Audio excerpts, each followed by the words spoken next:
Integrity. BFS is configured for entry with outputs inhibited.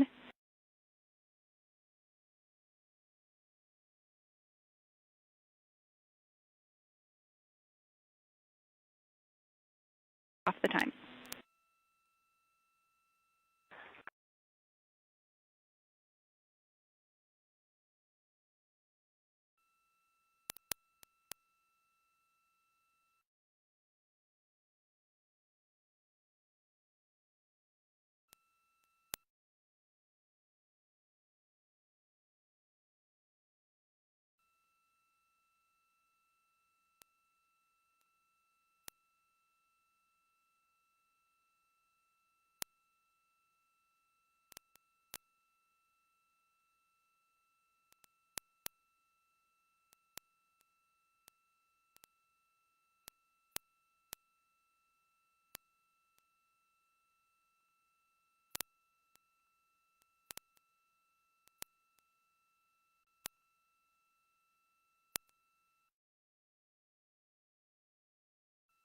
Houston, integrity comm check from C2.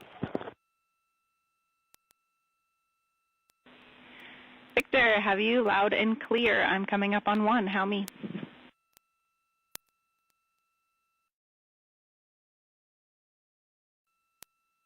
Jackie, I have you loud and clear on 1.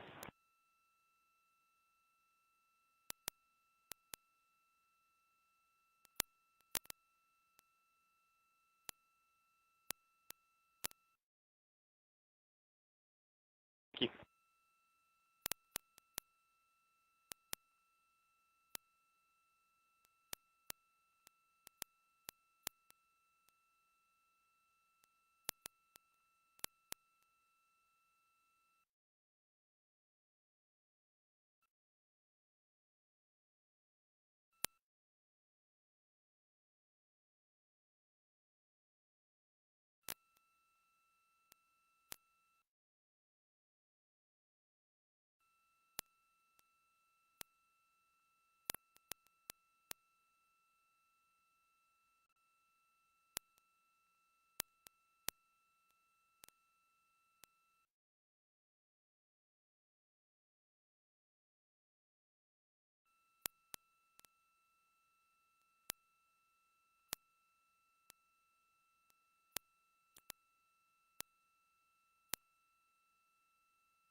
Houston, integrity steps 12, 13, 14, and 15 are complete. Jeremy, Houston copies. Thank you.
This is Mission Control Houston, 8 days, 22 hours, 55 minutes into the flight of Integrity on the Artemis II mission. On board the vehicle, the four crew members, Commander Reed Wiseman, pilot Victor Glover, and mission specialists Jeremy Hansen and Christina Cook are suiting up in their Orion crew survival suits, the launch and entry suits that they also wore during their launch from the Kennedy Space Center back on April 1st. Once the crew is all suited up, they'll conduct a series of leak checks to make sure that they have good suit integrity, aboard integrity, before they strap themselves into their seats for the final phase of this mission that will culminate with a splashdown in the Pacific 2 hours and 35 minutes from now at 7:07 p.m. Central Time, 5:07 p.m. Pacific Time, about 2.5 hours before sunset southwest of San Diego.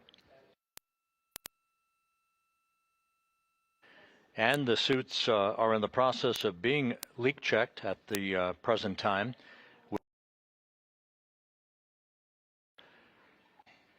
Right now, integrity is just about 20,000 nautical miles from the Earth, continuing to accelerate towards the next major milestone, which will be the separation of the crew module from the European service module 2 hours and 1 minute from now. That separation maneuver, pyrotechnically, will occur at 6:33 p.m. Central Time.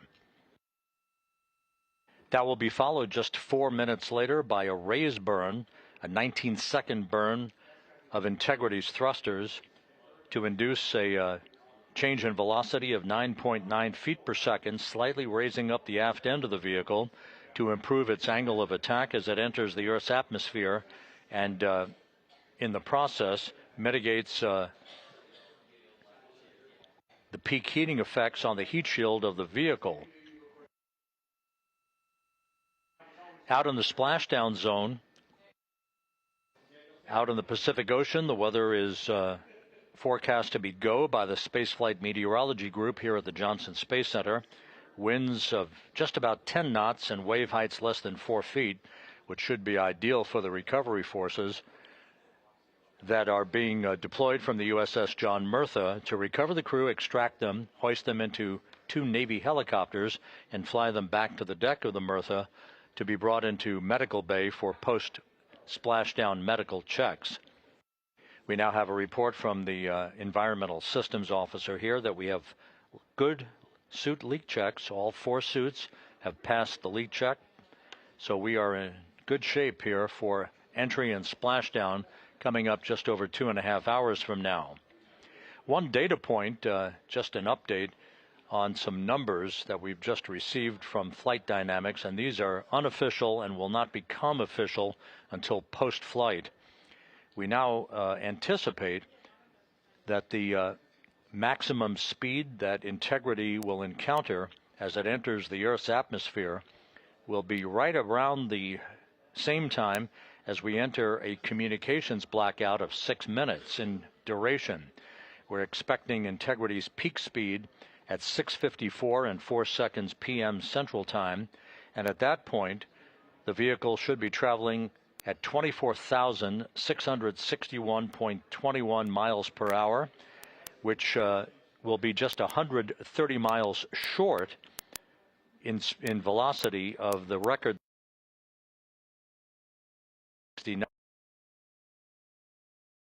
for Gene Cernan and John Young on their return from orbiting the moon.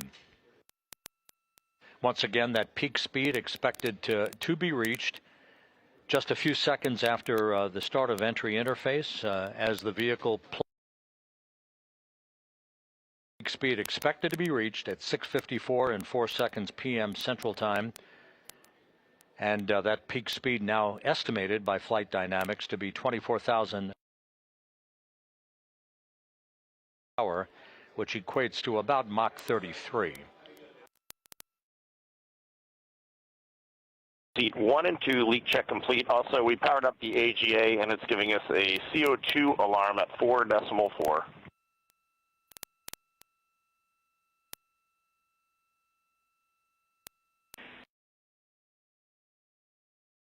And copy CO2 at 4.4. We are discussing. We also on the AGA have a bit A of 16. We've seen that in the past. Should go away.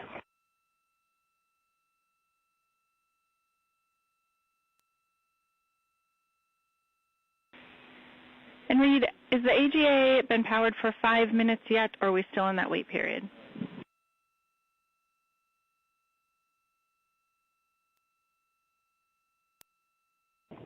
We are in the wait period. We expect that bit will go away. We copy, and that bit can also indicate that we cannot trust the other values, so we'll check back with you after the 5 minutes on the CO2 levels.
That's a reasonably good idea. Can we just hang on that for a little bit and see how we're doing?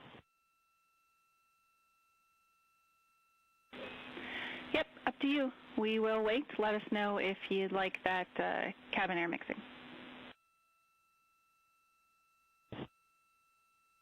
Is there a CO2 number where you guys would advise on that?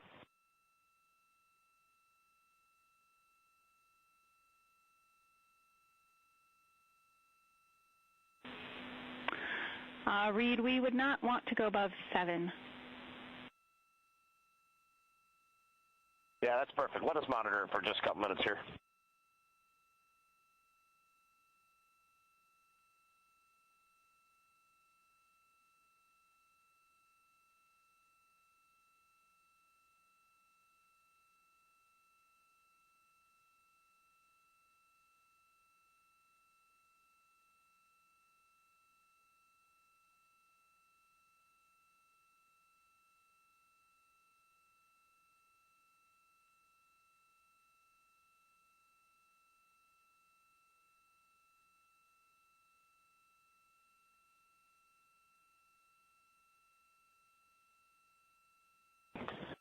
Houston, cabin entry config is complete, and Christina and Jeremy are about to start suit on. Excellent on cabin config and copy suit down.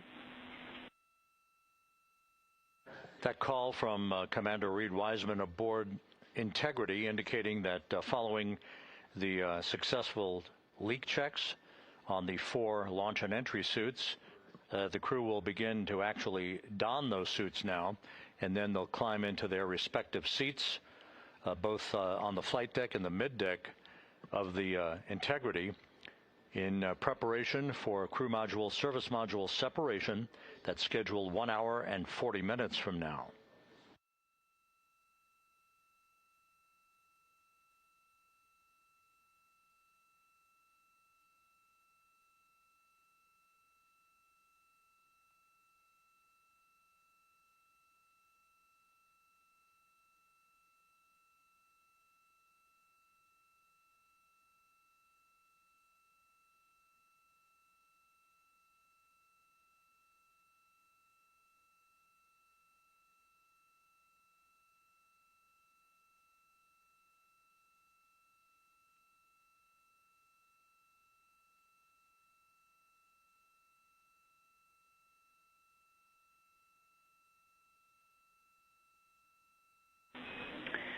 Integrity, Houston, for enter checklist.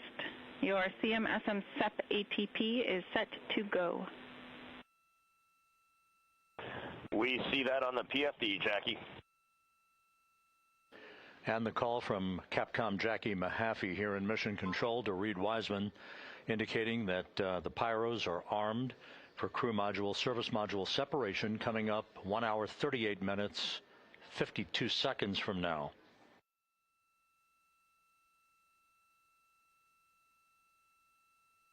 Integrity now squarely facing the planet Earth, 17,600 nautical miles away, headed for a splashdown 2 hours, 12 minutes from now.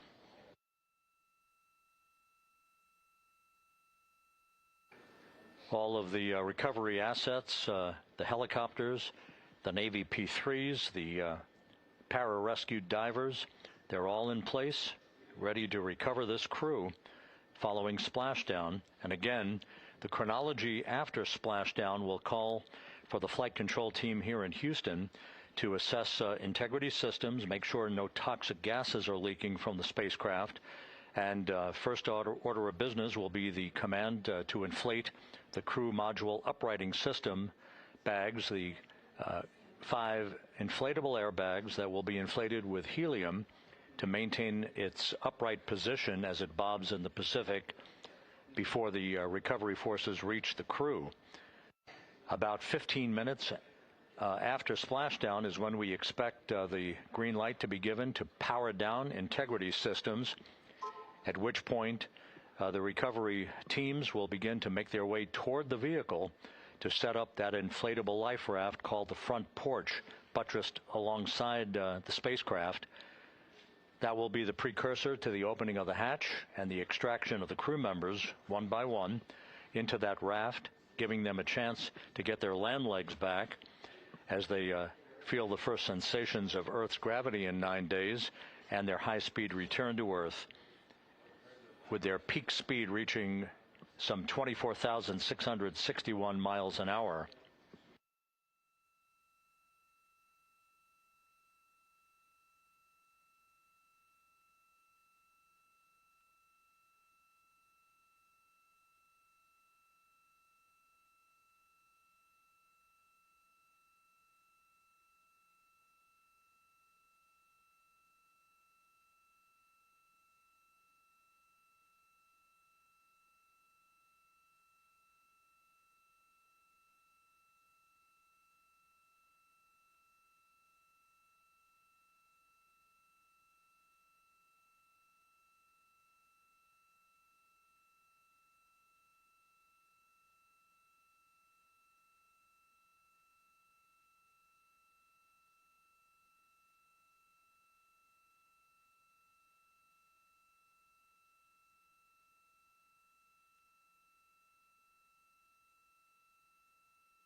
Houston, Christina's got an amazing view of home planet out the side hatch window, and it's lighting up the cabin, and it's just a great blue hue to it. It's beautiful. That is amazing. When you kicked us out of the cabin, we turned on one of the SAW cameras and also had the Earth's reflection on one of the arrays. It was very cool. Oh, man, that is amazing.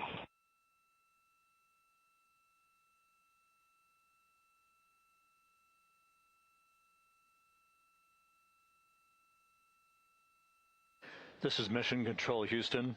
Commander Reed Wiseman reveling about the view of the Earth from a distance of less than 17,000 nautical miles now. The cabin audio cable and boom mic are in F3 large stowed. We copy. The view that Reed Wiseman is describing is the view you're looking at right now as the Earth grows larger in the field of view with each passing moment.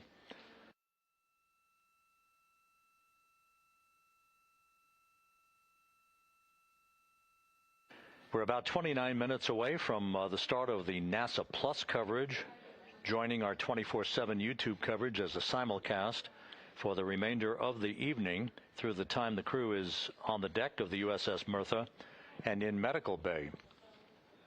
So we'll be looking forward to additional reports and other video coverage from the deck of the USS John Mertha and other assets in the splashdown zone as we continue towards splashdown and the return of Integrity's astronauts just 2 hours and 5 minutes from now.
Couple of minor updates, just tweaks by a second or so for some of the key activities that will be coming up. Flight Dynamics providing us with some updated information. The start of the blackout period, just a 1 second change. It's going to be estimated now at 6:53 and 54 seconds p.m. Central Time. The duration remains 6 minutes. That blackout will end at 6:59 and 55 seconds p.m. all Central Time. We expect to begin entering the Earth's atmosphere at an altitude of 400,000 feet at 6:53 and 30 seconds p.m.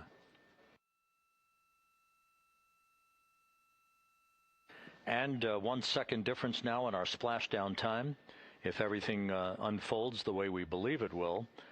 Splashdown now scheduled at 7:07 and 8 seconds p.m. Central Time, 7:07 and 8 seconds p.m. Central Time, 5:07 and 8 seconds p.m. Pacific Time at the splashdown zone off the coast of San Diego.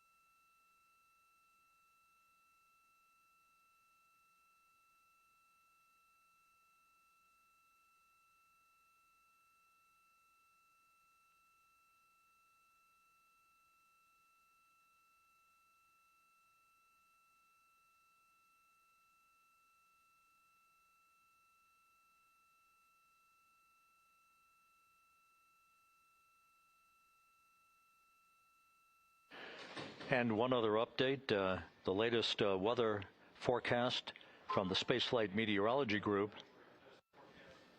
passed on to Flight Director Rick Henfling, calls for the clouds in the splashdown zone to be in the process of dissipating. The winds are somewhat reduced, now just 6 knots. The wave height's still less than 4 feet All go forecast.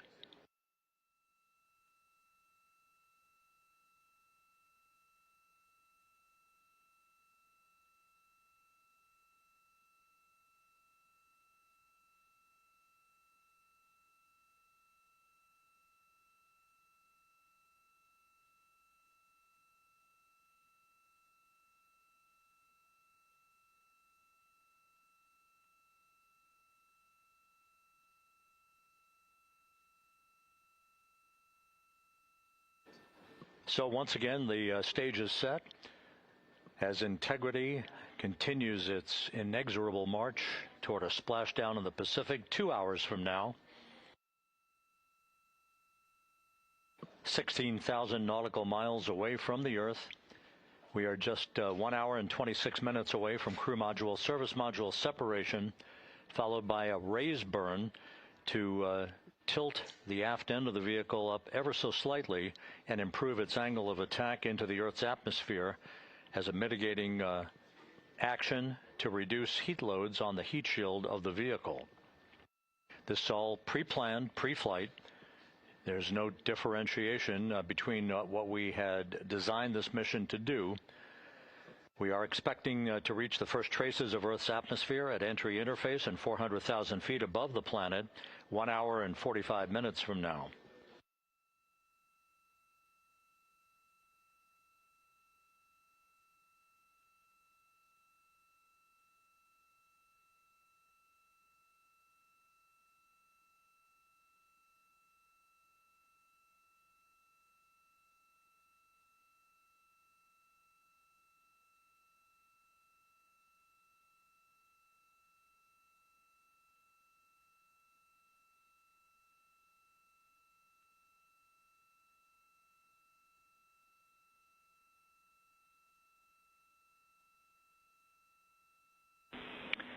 Integrity, Houston.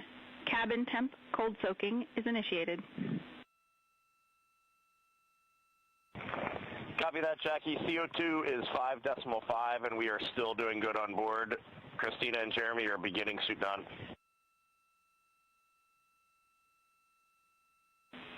Houston copies all.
Integrity Houston for entry checklist. Go ahead, Jackie. Read, with this time to EI, we expect you're about to be stepping into steps 9 and 10 in the entry checklist. In step 10 for the SIP switch config, there are no deltas. No deltas to step 10. Copy all.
This is Mission Control, Houston.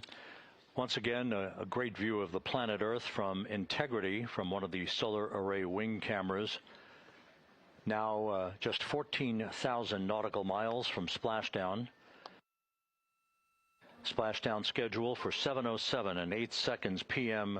Central Time, 5:07 and 8 seconds p.m. Pacific Time. At a point to the southwest of San Diego in the Pacific Ocean, where the USS John Murtha is on station and where recovery team assets are being deployed to the predicted splashdown site to complete the mission of Integrity's astronauts and their lunar flyby. With the Earth growing larger in the field of view, the next major milestone, just 1 hour and 13 minutes from now, will be the separation of the crew module from the European service module. Houston copies. The separation of the crew module will set the stage just 3.5 minutes later. One question. Go ahead. When I was looking at the BFS-SM SEP, it was the exact same time as our predicted SM SEP. Can you just confirm we don't need that to be a touch later?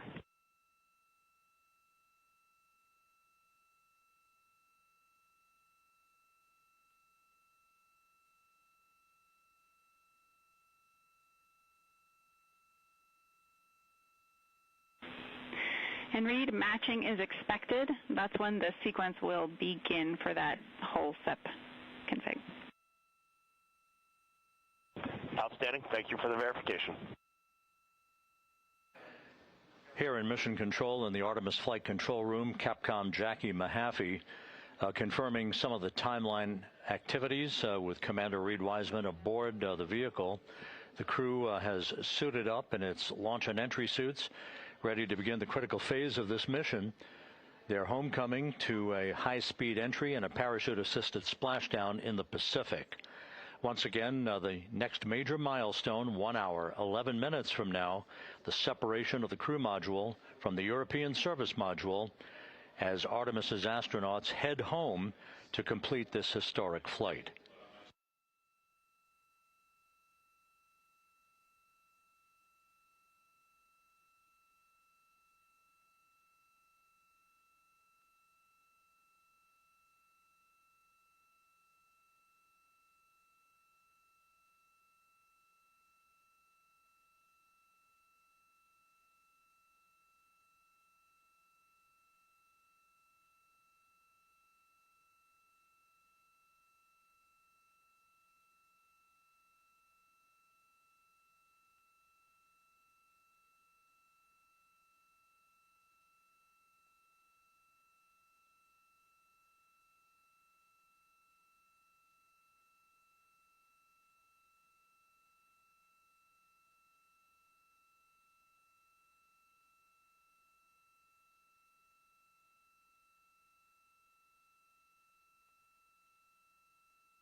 Artemis II mission is a test mission of the Orion space capsule.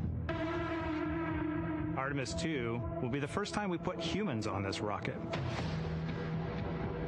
We're going back to the moon because it's the next step in our journey to Mars. We were always going to the moon. Pushing ourselves to explore is just core to who we are. That's a part of being a human. And liftoff. We shall return. Continuing to test out every bit of Orion. Coming back to Earth, 7 miles a second. When humanity sets big goals, we can bring together genius from around the world. You have the best people on planet Earth putting this vehicle together. That's what's up. To innovate for the benefit of humanity and to inspire the world through discovery. And here we go.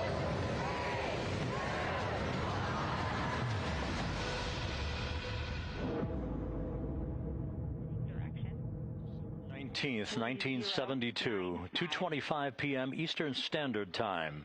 The Command Module America splashes down in the Pacific with Gene Cernan, Ron Evans, and Jack Schmitt aboard as the Apollo 17 mission came to an end, along with humanity's first series of expeditions to the moon. Today at this hour, you are looking live at our planet from the Integrity spacecraft, heading for a splashdown in the Pacific off the coast of San Diego just 1 hour and 35 minutes from now. And good day from the Artemis Flight Control Room here at the Johnson Space Center in Houston, where the entry flight control team is on duty at this hour, led by Flight Director Rick Henfling, joined on console with the voice you'll hear talking to the crew throughout the course of the day. That is Jackie Mahaffey, second from your left.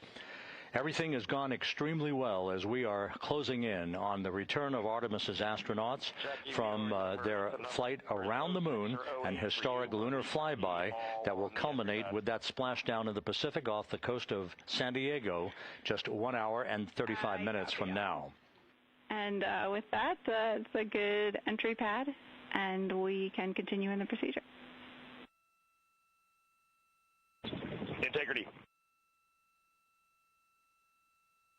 You're looking at a live view inside Integrity. Reed Wiseman on the left doing a fist bump with pilot Victor Glover on the right, and down in the middeck area just below their feet, suited up in their launch and entry suits, are mission specialists Christina Cook and Jeremy Hansen of the Canadian Space Agency. A number of milestones yet to unfold before splashdown just over an hour and a half from now. Earlier today, the crew woke up at about 10:35 a.m. Central Time.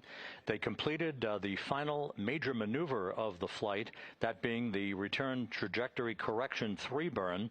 It was an 8-second burn that fine-tuned its trajectory to enter a corridor over the Pacific Ocean a short time from now. That will be the point of entry interface where the crew will reach the first traces of Earth's atmosphere at an altitude of 400,000 feet. The crew moved into its entry checklist just after 4 p.m. Central Time, suited up in those launch and entry suits, conducted leak checks, and now are in the final stages of their entry checklist. Instruction 115 of entry checklist. SM separation ATP is go. Houston copies. The next major milestone on the route home. Fully zipped, and they're working on EBS and then seating up. We copy. Thanks for the status. Jackie Mahaffey talking to Reed Wiseman aboard Integrity. The spacecraft now about 12,000 nautical miles from the Earth's surface. The next major milestone on tap for the crew will be the handover of communications from the Deep Space Network to the Tracking and Data Relay Satellite System. The Deep Space Network came into play after the translunar injection burn back on April 2nd that propelled Integrity toward its lunar flyby. We'll be back on the TDRS network here in about 41 minutes. Following that, the next activity will be the pyrotechnic separation of the crew module from the European service module. That is scheduled at 6:33 p.m. Central Time, followed 4 minutes later by one final critical maneuver. That will be a 19-second burn of Integrity's thrusters in what is called the crew module raise burn. Now, what that does is it basically acts If you were sitting in a reclining chair, you'd basically tilt yourself back. It raises the aft end of Integrity ever so slightly, and that is the final opportunity for us to fine-tune the angle of attack of Integrity through the area of peak heating at entry interface that will come a bit later on, about an hour and 18 minutes from now. So after the raise burn, we will be in the final orientation that will minimize any peak heating on the heat shield of Integrity and prior to the time the crew enters the Earth's atmosphere at an altitude of 400,000 feet. Entry interface.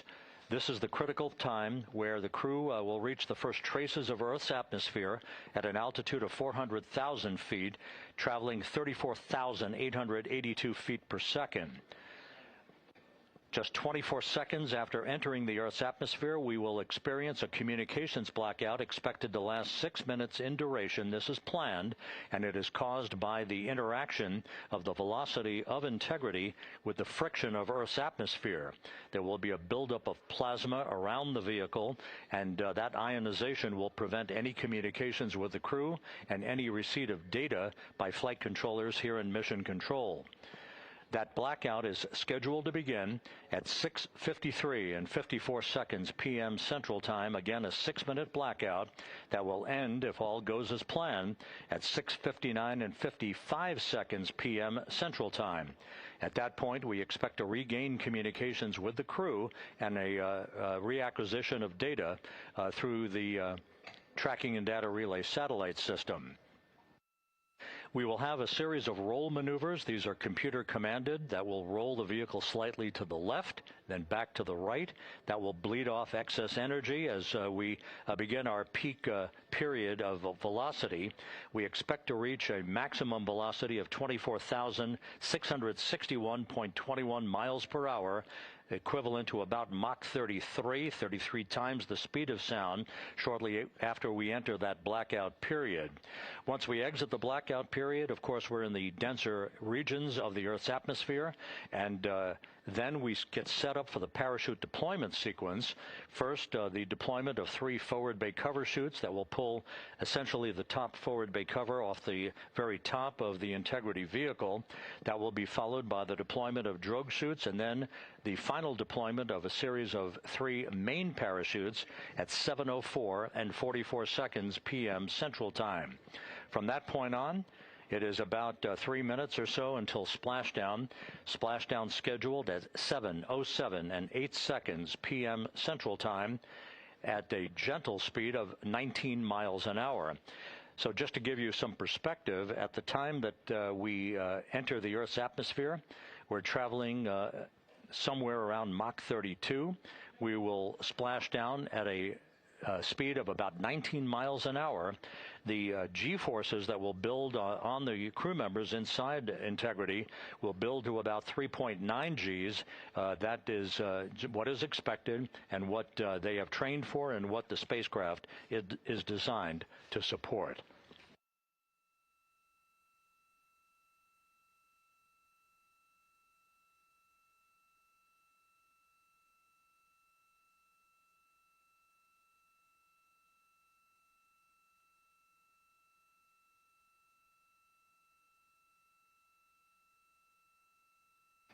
The latest weather forecast out in the recovery zone off the coast of San Diego is a go forecast from our meteorologists here at the Spaceflight Meteorology Group at the Johnson Space Center. And standing by on the deck of the USS John Murtha is my colleague from the Kennedy Space Center, Megan Cruz. Megan?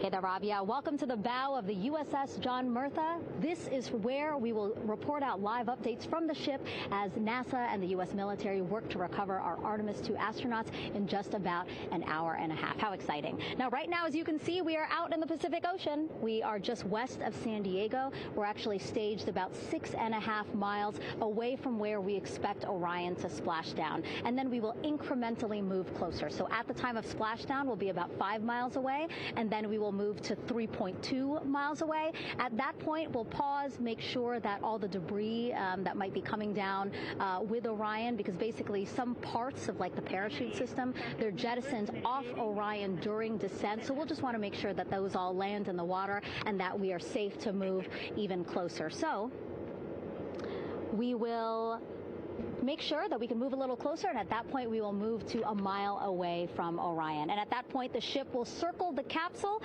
while NASA and Navy recovery forces work to get our astronauts out, and we should have great views of the bow from here. But also we have a ton of cameras all around the ship. For example, we actually have some cameras right to the left of me here on the bow. These are very strong, stabilized cameras. We can really get up close to make sure that we are sharing all the images we have available to you. We also will have some views from above. We actually have 5 planes providing live views of splashdown today. In fact, some of those aerial assets just took off from San Diego minutes ago. And then actually here on the flight deck, you see 4 helicopters, the 2 in the back.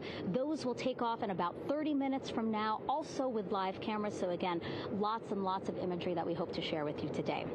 And then those 2 helos in the front, those 2 will pluck the crew out of the water and fly them back to our ship. Now, the combined team here on the ship, more than 550 people, left San Diego 4 days ago, and since then I've watched different teams train every day, rehearse, final preps to make sure that they're ready for today. So to give us more of an update about how recovery is going on right now, why don't we turn over to Paul here, Paul Sierpinski. He is the Assistant Artemis Recovery Director. Great to have you here, Paul. Great to be here. Thanks. Absolutely. So you just left the landing forces operations center here on the ship. How are we looking for recovery? Right now, it's looking great. When I left, they were just about to get into weather briefing with Mission Control Center in Houston.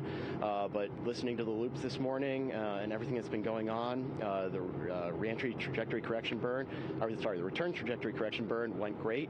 They were right on the money, right down the middle where they should be coming back. Our forces here are teams out in the water. All our boats are launched or will be imminently. So yeah, it's just coming along great. Yeah. It's really nice to see. We did see some of those boats float behind us. We were hoping to give you a live view, but of course they floated right out of the camera shot as you came to us. But so basically the team right now here on the ship, basically like monitoring mode, but really things will pick up about 15 minutes after splashdown. Yeah, so a couple minutes before splashdown, things start happening really, really fast. Mm-hmm. Some events during the reentry, they're maybe a second or 2 apart, and so it just takes a whole lot of effort and a lot of updates back and forth between us and Houston to try to keep track of everything that's happening, all in real time. And then after splashdown, that's when the recovery team really kicks into high gear. We have our boat teams, our boat crews going out, our divers doing hazardous assessments as they get progressively closer to the capsule, making sure it's safe for all of our people to go in, and it's also safe for the astronauts to come out, because really at the end of the day, that's what we're here for, is we're to make sure that the astronauts get home safe after their tremendous journey to the moon and back. But then also we have, like you mentioned on a minute ago, all of our imagery helicopters are taking imagery, camera shots of it as it's coming in all the way through splashdown. I mean, they'll see it as soon as it crosses the horizon, all the way to the ocean here. And then afterwards, we have to recover actually Orion to bring it into the well deck of the ship. Absolutely, yeah. And so once the astronauts are safe on board, then those same dive teams are going to transition into securing the capsule. They'll position some equipment around it to kind of facilitate that. The ship will move into position. We'll attach a really big winch line to it, and then a bunch of tending lines. We'll pull the capsule around behind the ship and then start to slowly bring it in. And then, Orion comes in, goes hard down, and everyone cheers. Great day. Great day, exactly. Lots to coordinate, a lot to manage. Basically, planning for this recovery, Artemis II recovery, started a month after Artemis I launched. That was the uncrewed test flight of the Space Launch System rocket, as well as the Orion spacecraft. That was November 2022, a month later, all the planning for this. How does it feel to be so close to welcoming our friends, our astronauts, home? I mean, for the whole team, I walked around the ship this morning just kind of visiting with a lot of people, a lot of groups, and just kind of get the feel of them. And everyone has that same kind of mentality. Everyone's excited. Everyone's thrilled to see all that work that we've been doing, like you said, for the last 3 years, since right after the last one came back till now, and some people even further back. Some of them go back a decade or more. So everyone is just excited, and they're ready. They're really ready for this, and just to be able to see our crew come back, that's going to be a thrill for everyone. How are you feeling? Are you ready? Is this something you ever thought you'd be doing? I'm ready. I'm excited. This has been the pinnacle of my career so far. It really has. I've seen a lot of firsts, a lot of lasts, but I can't think of ever topping seeing the first crew to go to the moon and back in 50 years, and to be here and be a part of that. And it's just a tremendous privilege. And on behalf of the whole team, I'm thrilled, and so are all of us. We're ready. Yeah, I definitely think that those words really embody how everybody on the ship is feeling. So thank you so much, Paul. I appreciate you being here. And so, Rob, we'll toss it back to you again. We will continue to join you with live updates from the ship as much as possible. Thank you, Megan. Back here at the Johnson Space Center, the entry team of flight controllers looking over the shoulders of Reed Wiseman and Victor Glover there on the flight deck of Integrity, and again just below their feet in the mid-deck area, if you will, Christina Cook and Jeremy Hansen of the Canadian Space Agency. They're in the final review of their entry procedures and all of the activities that will follow here very shortly in trip hammer fashion. We should note that after splashdown occurs, the flight control team here in Houston will be monitoring the orientation of the Integrity spacecraft. We are expecting it to splash down upright in what is called the Stable 1 configuration, with the top of the spacecraft pointed upward. Stable 2 would indicate that it is upside down in the water. Regardless of the orientation, there will be 5 inflatable airbags called the CMOOS system. That's the acronym for Crew Module Uprighting System. We are suit on complete. Houston copies.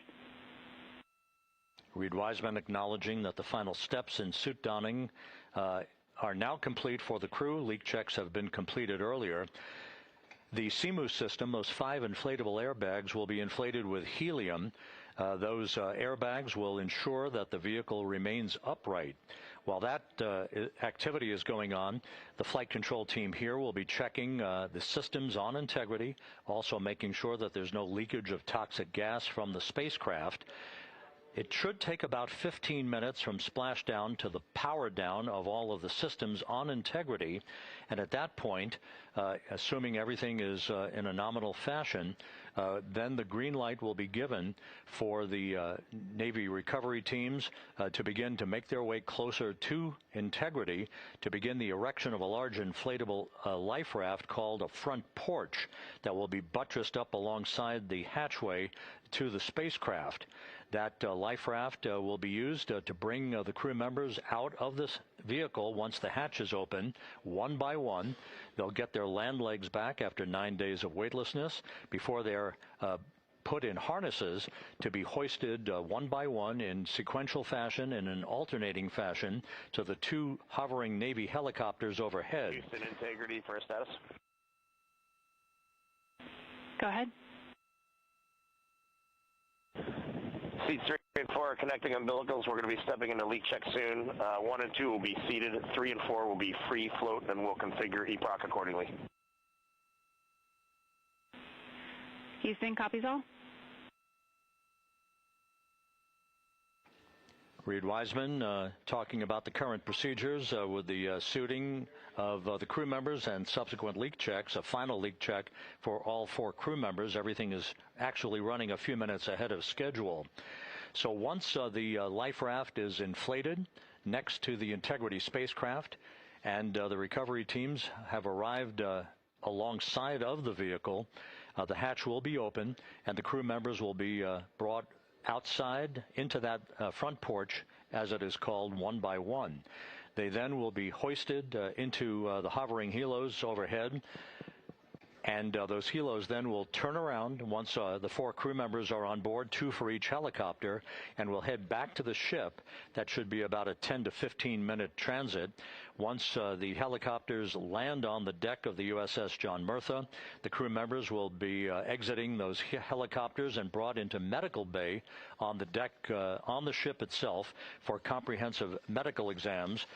They will spend a period of time yet to be determined on board the USS John Murtha before they are flown by helicopter to the shore in San Diego, to the San Diego Naval Air Station, and ultimately will board a NASA jet for the flight back to the Johnson Space Center here in Houston.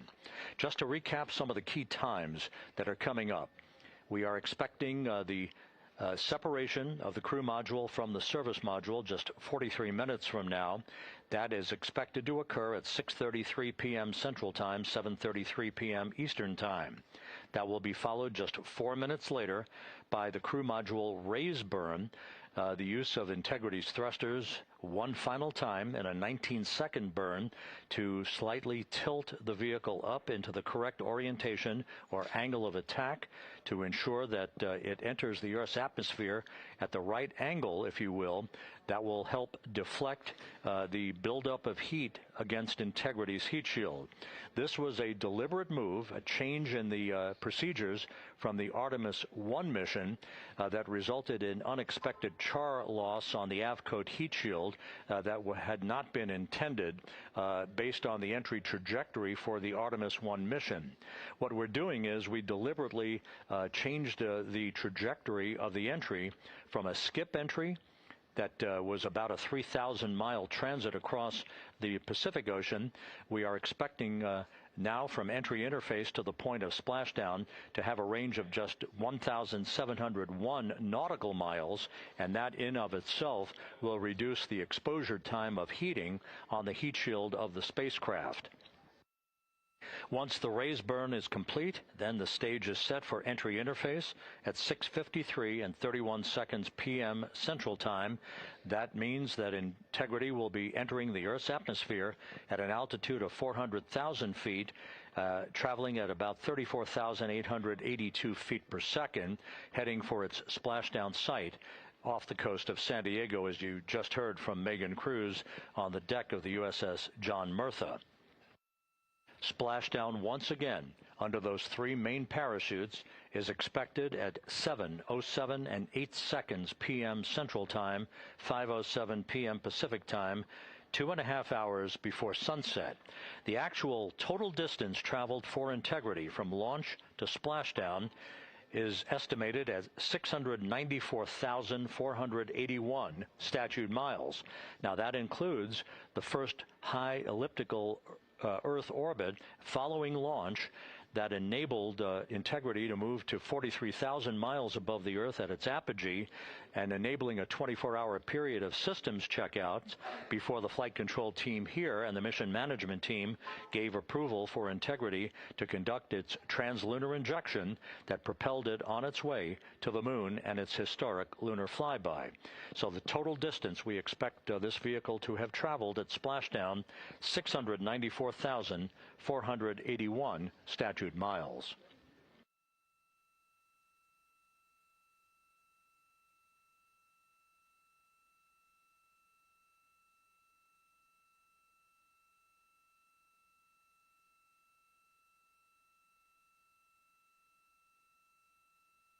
With everything proceeding on track and on time aboard Integrity, the vehicle system is in excellent shape as the Earth grows larger in the field of view.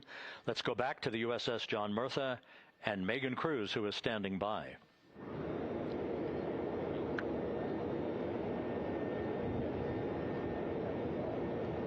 Hey, yeah, Rob, welcome back. Again, we are out in the Pacific Ocean, staged just about 6.5 miles from where we expect Orion to splash down now in just over an hour. How exciting. And the weather awesome conditions here. I know you see some wind blowing around my hair, but really nothing to speak of when it comes to having to recover our astronauts, as well as no waves here, really. So yeah, we're expecting a really great day. Also, hopefully, some really great views. You can see behind me that some of the clouds are starting to break up, so that's really exciting. And now, of course, this ship has a lot of people ready and excited to welcome our crew back home, including Dr. Rick Schuring here. He is a NASA flight surgeon. Great to have you here, Rick. You too, Megan. It is a blessing to be out here this day with our teams. We've trained 3 years for this nonstop with the U.S. Navy and along with EGS, and we've so looked forward to this day. And you know, just by God's grace, everything's parting, the skies and everything. The crew's doing great.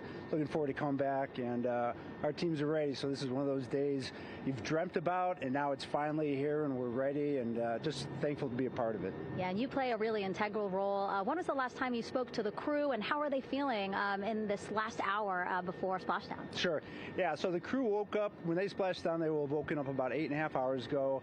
Me and my fellow crew surgeons, Doctors Chris Haas and Rafi Kumjian from the Canadian Space Agency, spoke with them about 6.5 hours ago, just to double check on how they were doing, if there's any medical issues, you know, how they slept, and then kind of go over their landing day protocol for their medications, for what we call a fluid load, to try to replace some of the fluid and electrolytes that they've lost with just a normal space adaptation. Once they got to space, they kind of have to replace some of that fluid to help them with the whole landing kind of readaptation to 1G, which they haven't done for the last 10 days.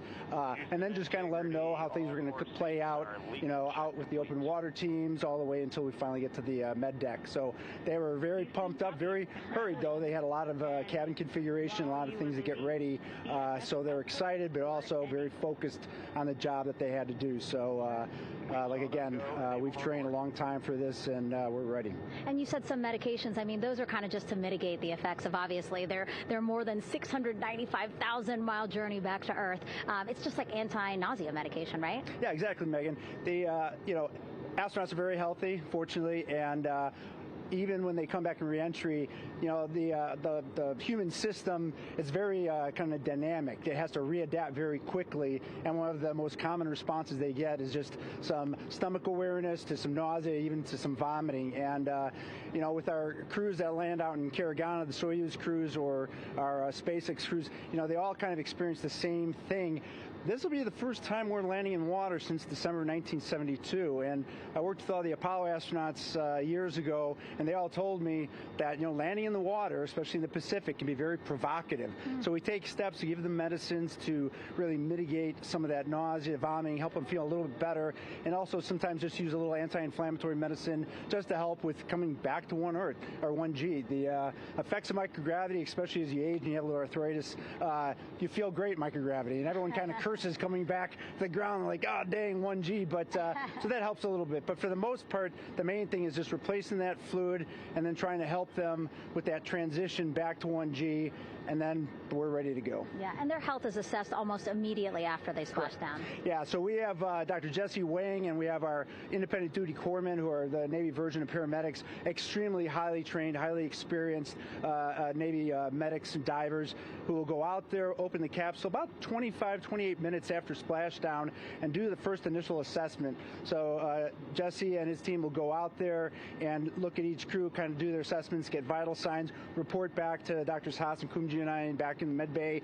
let them know how they're doing, and then you know, if they've got the normal kind of space adaptation kind of things, we expect that they're good to go on that. If anything, you know, didn't go the way we want, they're all prepared for that as well. And Jesse and his team, I mean, you know, this is their full-time job, taking care of, you know, sailors and folks who might be injured. We don't expect any injuries, but coming back, you know, going 25,000 miles an hour down to, you know, 20, you know, miles an hour is still a dynamic process. I've heard it described as, you know, kind of like a car crash. And then the crew will be ready to go, and Jesse and his team will make that transition to get them out to the front porch, do assessments on them again, call it to our med bay, and then once we have that and they're all good to go and the crew's feeling okay, we'll hoist them up in the helos.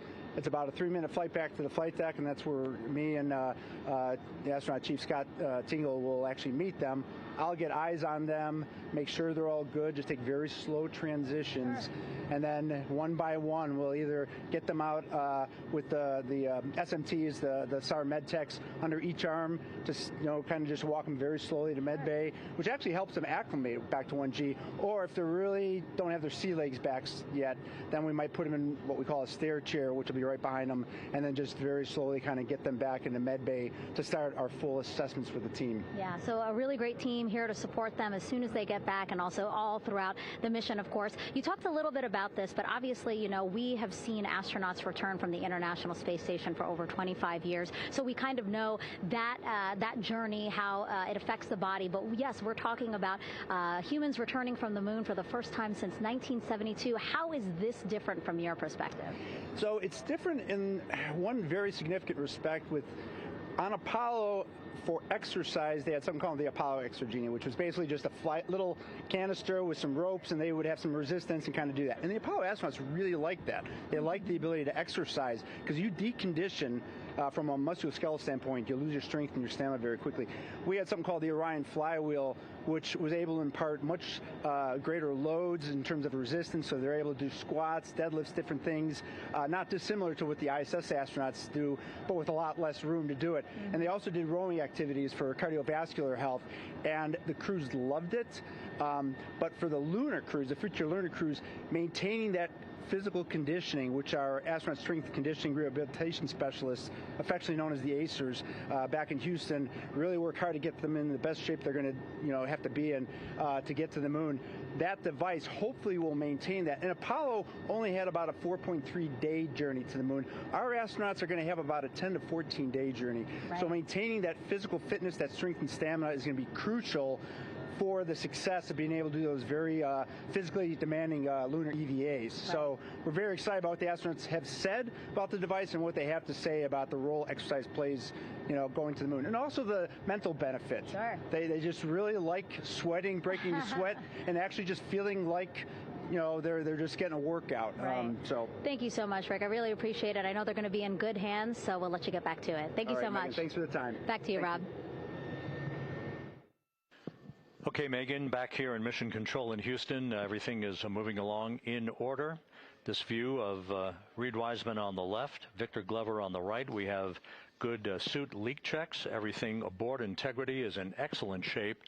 The vehicle, with the Earth growing larger and larger in the field of view, we're now just about 8,200 nautical miles away from Earth and closing in for a splashdown just 1 hour and 5 minutes from now.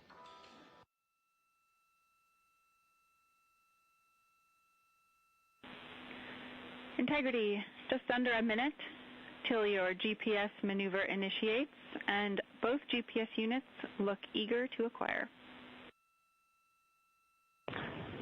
Outstanding. Seats 3 and 4 are working on seat strap in now. Houston copies. Once again, as we start to close in on some of the major milestones, the first one coming up in just 31 minutes. And Integrity, just confirming the LCG gas trap was able to be closed out. Affirmative. Copy. Crew module, service module separation scheduled just 31 minutes from now.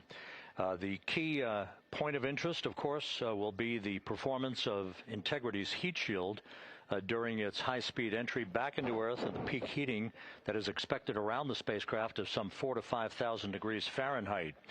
On Artemis I, as I think most folks know by now, we flew a trajectory known as a skip entry, in which we performed an initial dip into the atmosphere to bleed off some energy.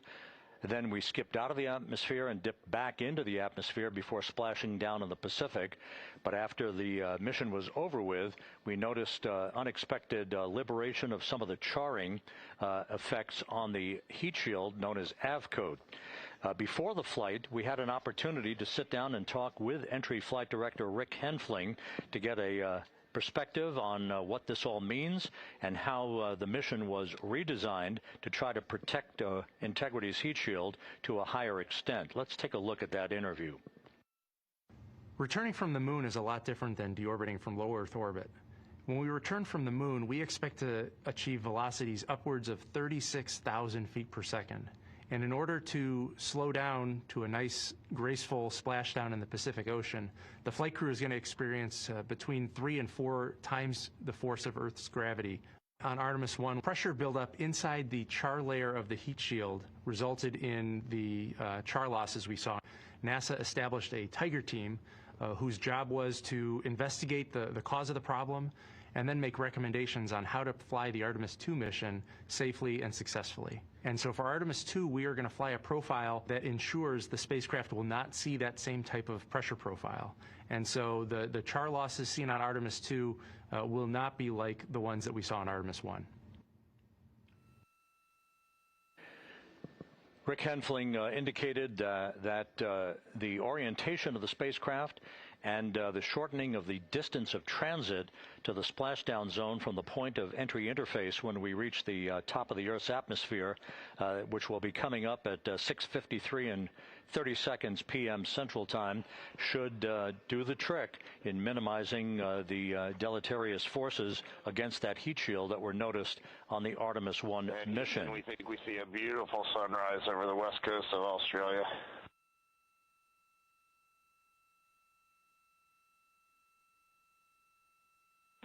We copy.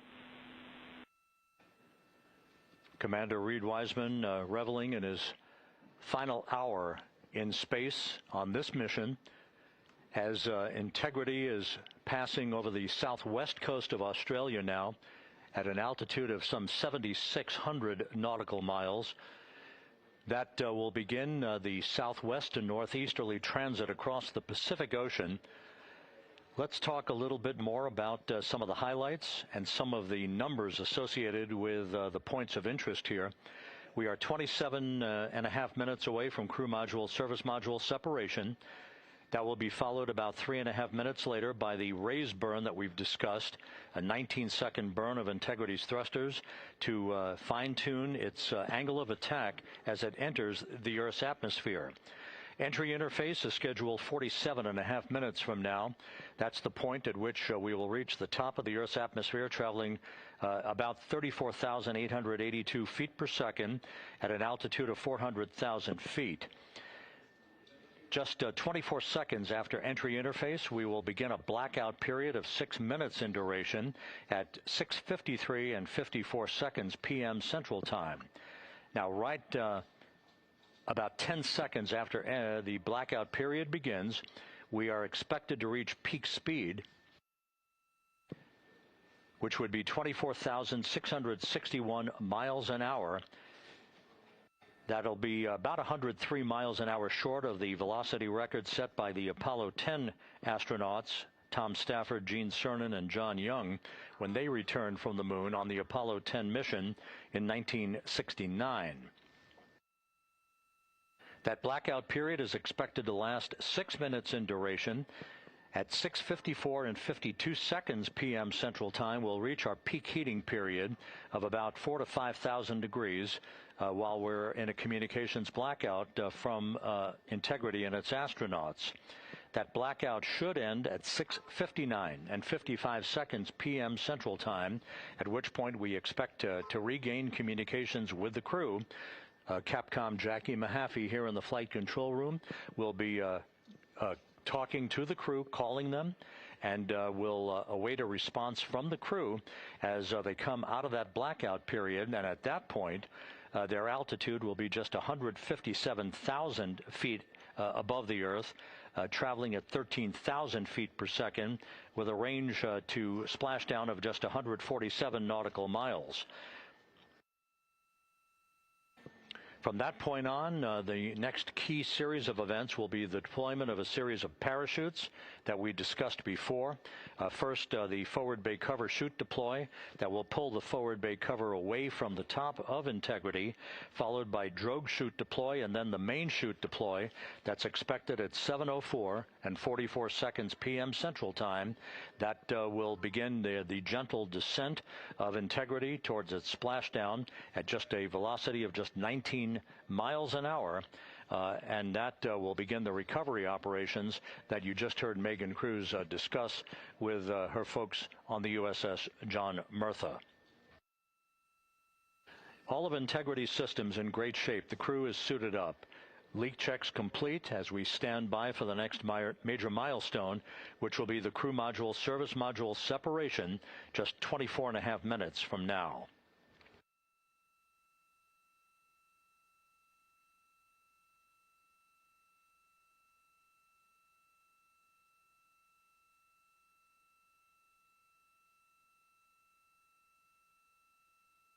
All of the activities from the start of entry interface to the point of splashdown will be quite rapid fire, just 13.5 minutes from the point at which we begin descent into the Earth's atmosphere till splashdown.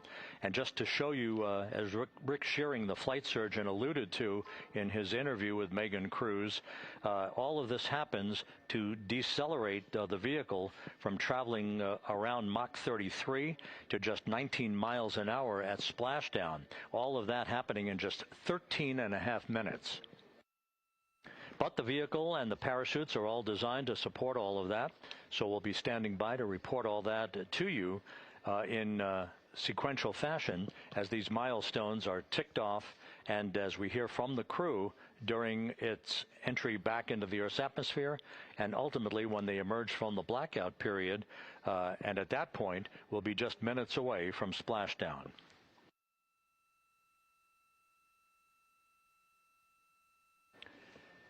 So with all of those preparations ongoing, we can return here briefly for another report from the USS John P. Murtha and Megan Cruz. Megan?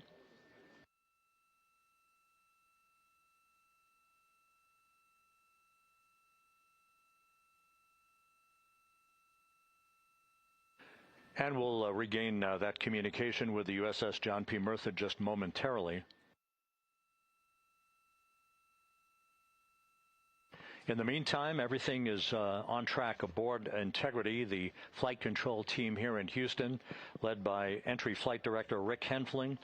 The voice you will hear talking to the crew is that of Jackie Mahaffey.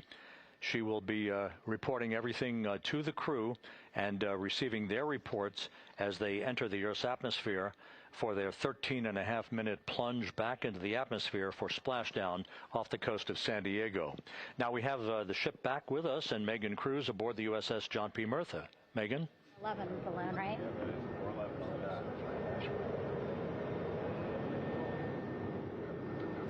Hey, Rob, yeah, the excitement is really building here on the ship. I'm watching right now one of the weather balloons being lofted up from the ship. Again, weather balloons, very important for us to make sure that we are tracking the right kind of weather and also the data that's needed for what's called our Sasquatch team. Again, it's a team out of NASA that basically makes sure that the debris that comes off of Orion, again, some of those pieces of the parachute system, make sure that they don't fall on us here in the sea, and also our aerial assets, our folks in helicopters. So watching that float away right now. But with me right now is Captain Eric Kenny.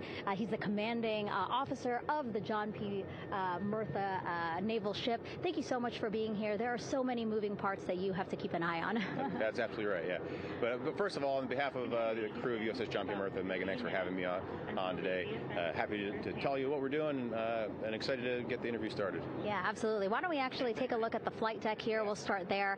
Basically, we also, while watching this weather balloon float away, we notice all 4 helicopters leave the flight deck. We now have an empty flight deck. We had 2 imagery helos as well as the 2 crew helicopters that will go recover the crew. This is just one of the many things that, again, our ship of 550 people, it's something that you oversee as commanding officer. Yeah, absolutely.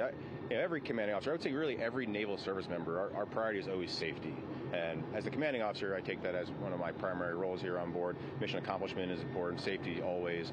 So my day really has, I would say my message to the crew has sort of changed over the past 24 hours. As we're leading up to today, we've been building up the excitement and motivating the team for the training that we've executed. But really over the past 24 hours, now I'm trying to get us to slow down a little bit.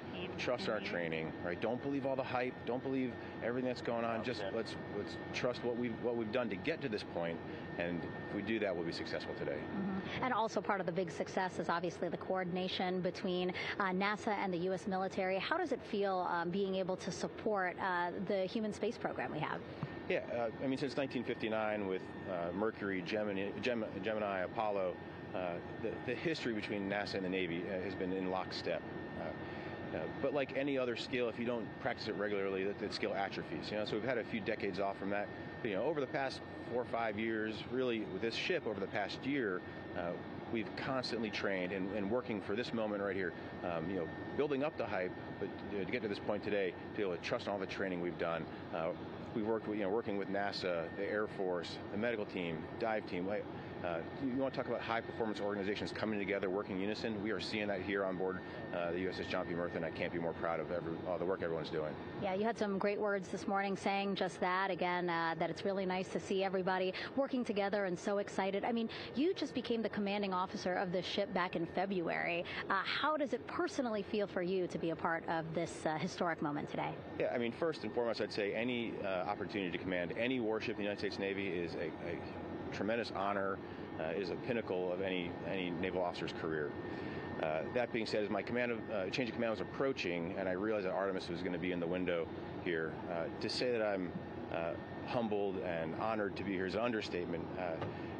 What really just excites me is the opportunity to see this crew, who has been training so hard over the past year plus, come together. It is what inspires me. Listening to NASA and the ownership and pride they take, they make my crew better. I think we're making NASA better together. That synergy is something that I'm happy to see and hopefully take forward with me in my career. Yeah, it's all about partnerships. We couldn't do it without you, and we couldn't have gotten to the moon without our international partners as well. So thank you so much, Captain. It was really great to have you here today. Thanks, Megan. Awesome. All right, Rob, back to you. Thank you, Megan. Back here in Mission Control in Houston. We just had a quick view of the crew. We'll get that view back, and there they are again. Here in Mission Control, the entry team of flight controllers led by Rick Henfling and Jackie Mahaffey serving as the spacecraft communicator. We have just handed over communications links from the Deep Space Network that we communicated with the crew through from the time of the translunar injection burn back on April 2nd. We've just handed back to the Tracking and Data Relay satellite system as we prepare for the crew module service module separation that will take place just 17 minutes from now. With the Earth looming in front of Integrity as it barrels back for a splashdown of the Pacific just 50 minutes from now, we're just 5,700 nautical miles from splashdown. Just one other quick note about the comparison from the Artemis I entry profile to the Artemis II entry profile and how that is serving as an extra layer of protection for Integrity's heat shield. The Artemis I entry had an entry range of some 3,178 nautical miles, a very long downtrack, and a very longer period of exposure to heat loads than we're experiencing tonight. It also had that skip entry profile that we discussed earlier, dipping into the Earth's atmosphere, then back out, then back in. It was about 20 minutes of exposure. Integrity, Houston, comm check on TDRS. Jackie, we have it loud and clear on TDRS. We have you the same. And there's one of the weather balloons being deployed from the USS John P. Murtha.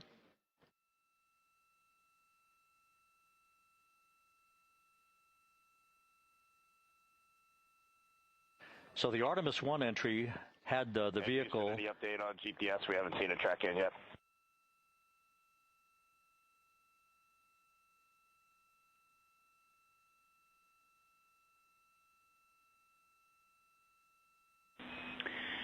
Indeed, we are watching. We are starting to get into the window where they may start acquiring, so should be within the next 10 minutes.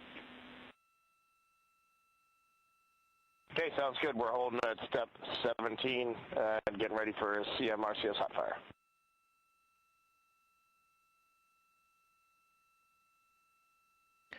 And that exchange indicating that we are expecting to acquire data from the GPS system on board. That'll be a navigational tool that will basically tell Integrity's computers that they're on track down the center line of the corridor for the entry interface that will lead them to their splashdown point. Once again, the Artemis I entry exposed the heat shield for about 20 minutes of peak heating. For Artemis II, we're going to reach a downtrack distance of 1,701 nautical miles from the point of entry interface, with just 14 minutes of duration. And it's basically a different angle of attack, a little bit steeper angle of attack that will protect the heat shield from excessive heat loads. So that is the difference between Artemis I and Artemis II, all designed into this mission to gather data to protect the heat shield, since the Artemis III mission and beyond will have a different designed heat shield that will allow that skip entry type of profile to be resumed for all of the future missions coming back from the south pole of the moon when we initiate lunar landings. So we've handed over to the tracking and data relay satellite system. That's where we'll have communications for the rest of the flight. Just to give you some time hacks here, we're 13.5 minutes away from crew module, service module separation, and just 17 minutes away from the raise burn, that 19-second firing of the thrusters that will basically be the final fine-tuning of the angle of attack for Integrity as it enters the Earth's atmosphere.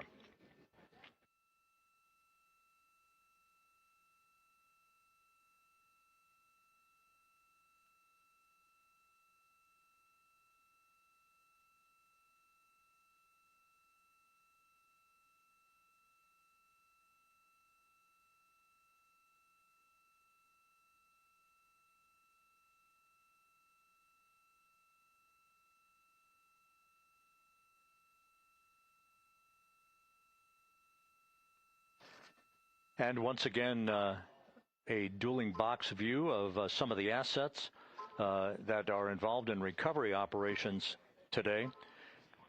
The Integrity, cabin configured, all crew suited and seated. Houston, copy.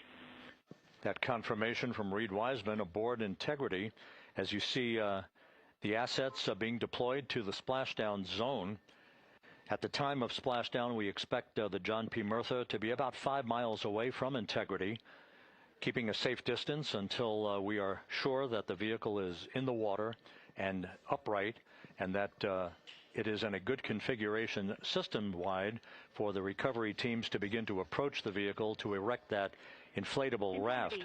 2 minutes to CM-RCS warm-up hot fire. We're ready. That call from spacecraft communicator Jackie Mahaffey indicating that we're 2 minutes away from a quick burst of the reaction control system. Thrusters, that will be a hot fire test prior to the separation of the crew module from the service module. The European service module has performed flawlessly throughout this flight. Everything, all the burns that had been prescribed for that service module have been executed on time and without a problem. There is the European flight control room that has overseen the manufacturing, the design of the European service module. They deserve quite a bit of credit on this mission for not only propelling the Integrity and its astronauts toward the moon, but also conducting the fine-tuning of its trajectory to bring it to this point where we are dead spot on down the middle of the corridor trajectory-wise to bring Integrity down for its splashdown in the Pacific just 44 minutes from now.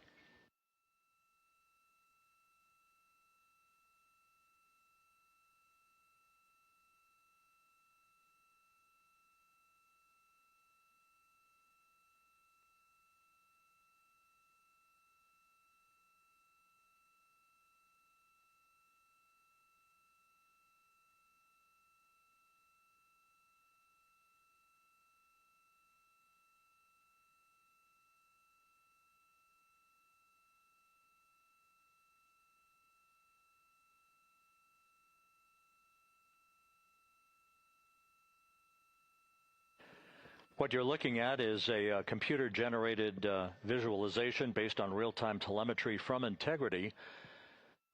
Currently traveling about 16,000 miles an hour.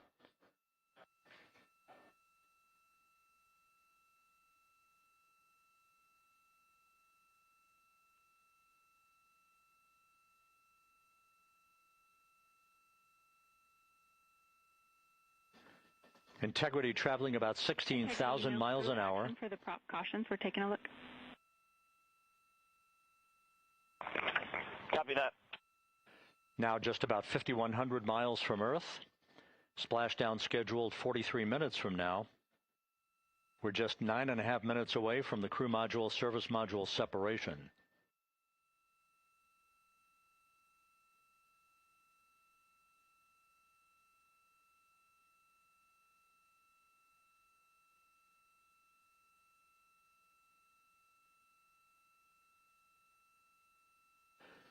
We are confirming. Integrity, we are assessing details, but so far looks like a good hot fire. Looks good on board, Jackie. Thank you. And Jackie Mahaffey took the words out of my mouth. I was just about to say that we had a good hot fire test of the thrusters in advance of the crew module service module separation that's coming up just 8.5 minutes from now. This will begin the period in which we will have rapid-fire succession of critical activities on board that will lead to entry interface just 28 minutes from now, where the vehicle will enter the Earth's atmosphere at an altitude of 400,000 feet. The time of entry interface, 6:53 and 30 seconds p.m. Central Time.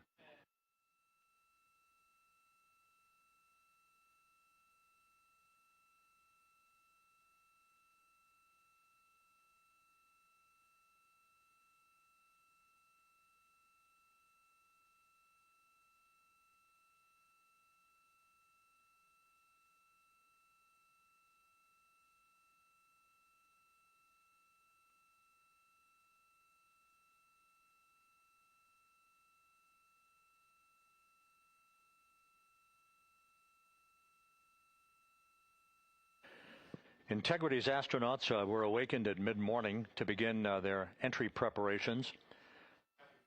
And propulsion officer now reports a good hot fire test in preparation for the crew module service module separation.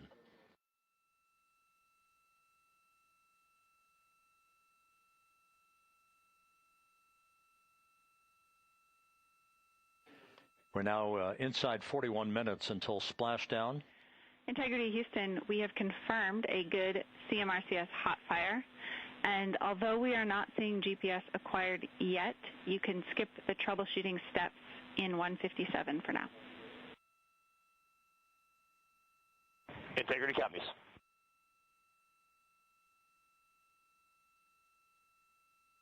That GPS discussion indicating that we will be acquiring navigational data for Integrity through the Global Positioning System equipment on board.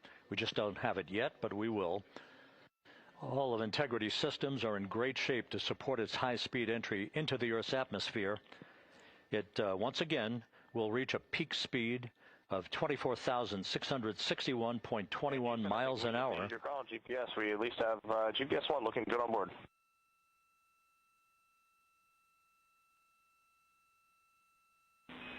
We are confirming.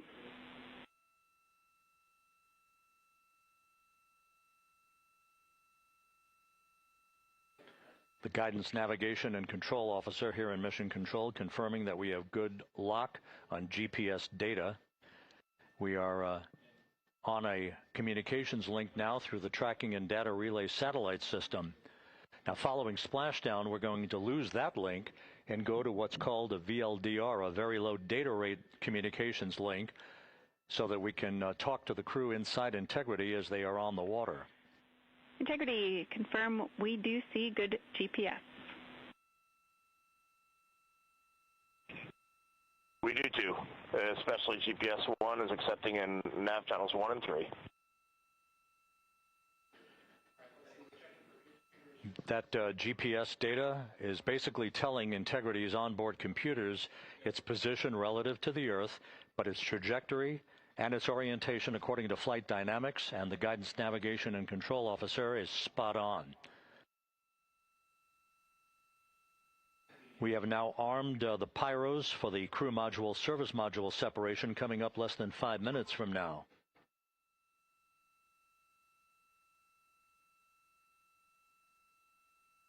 Once again,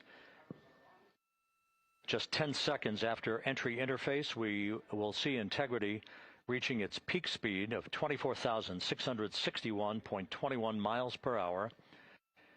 That will be just seconds before we begin a 6-minute blackout period. Integrity, Houston.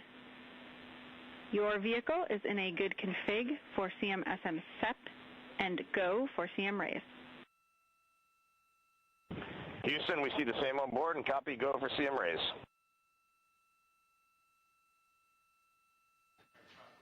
That CM raise referred to as the slight firing of 19 seconds by Integrity's thrusters with a change in velocity of 9.9 feet per second, a slight nudge of the aft end of the vehicle so that it's tilted a bit upward, providing the final angle of attack as the vehicle enters the Earth's atmosphere. This being the mitigating factor that will reduce heat loads on the heat shield as we reach a point downrange from the start of entry interface, some 1,701 nautical miles to the splashdown site.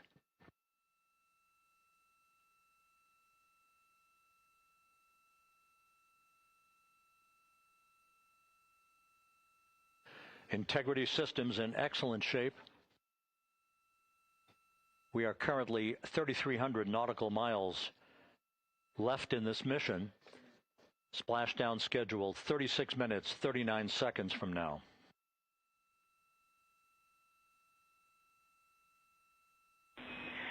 Integrity, Houston.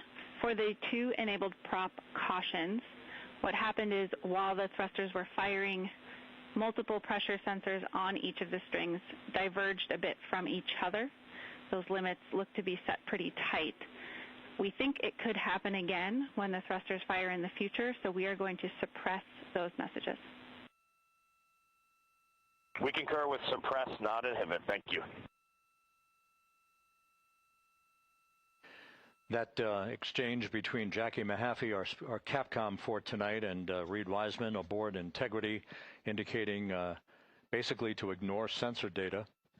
All of Integrity systems are in good shape.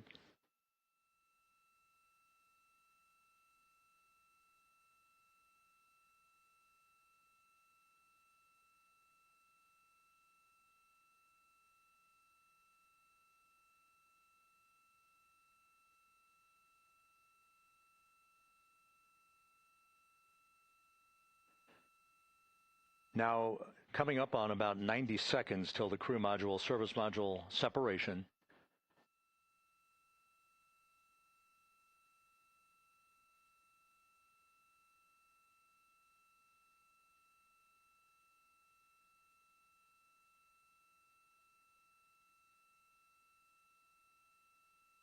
All quiet here in Mission Control as we enter the most critical phase of the completion of this flight.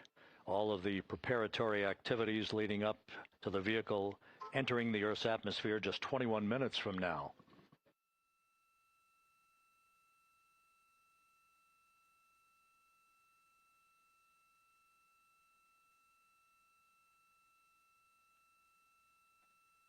Coming up on 1 minute. Mark 1 minute till crew module, service module separation.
And we have confirmation of crew module, service module separation, and a great view, albeit momentarily. Houston, good step on board. Houston copies and concurs. The European service module now separated from Integrity, a job well done. Integrity, no action for the 4 CDH cautions. Those are SM related, not applicable. Integrity.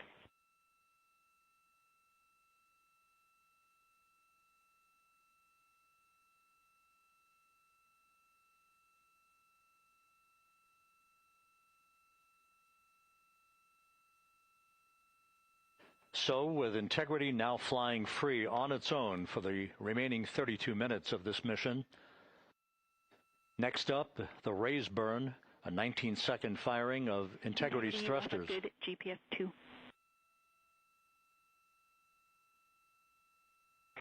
Integrity copies, good GPS 2. Coming up on the 2-minute mark until the raise burn. Again, this is the final tweaking of the orientation of Integrity to put it in the right angle, if you will, the angle of attack that it will fly in during its entrance into the Earth's atmosphere. Entry interface now just 18 minutes, 25 seconds away. This is a visualization, but driven by real-time telemetry. This is the maneuvering of Integrity to the raise burn orientation. Just 2,800 miles from Earth.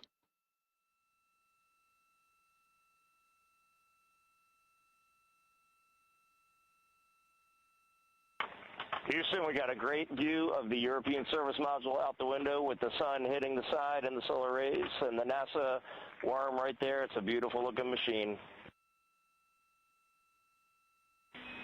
Roger.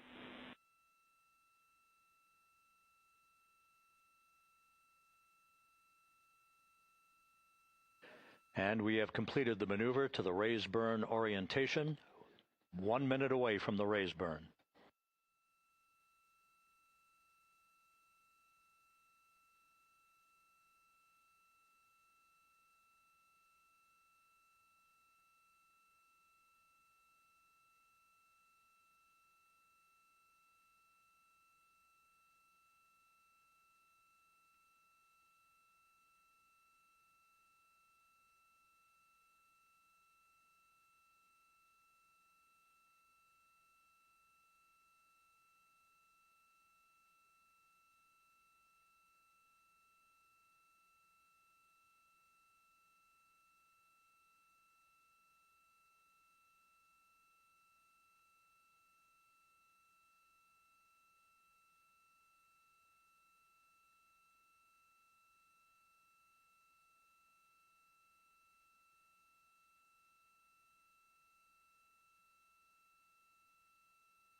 And the crew module raise burn is underway, a 19-second firing of the thrusters, and we have a completion of the burn.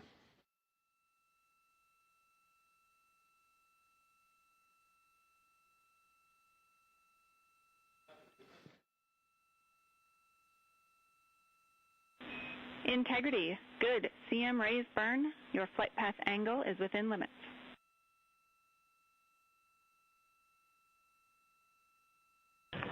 Integrity copies. Looks good on board, Jackie. So the final maneuver is now complete. Our trajectory for a splashdown in the Pacific 29 minutes from now is set and will not be amended any further. And we have the right angle of attack to mitigate any excessive heat loads on the vehicle during entry interface. Integrity, Houston, a heads up about comm coverage.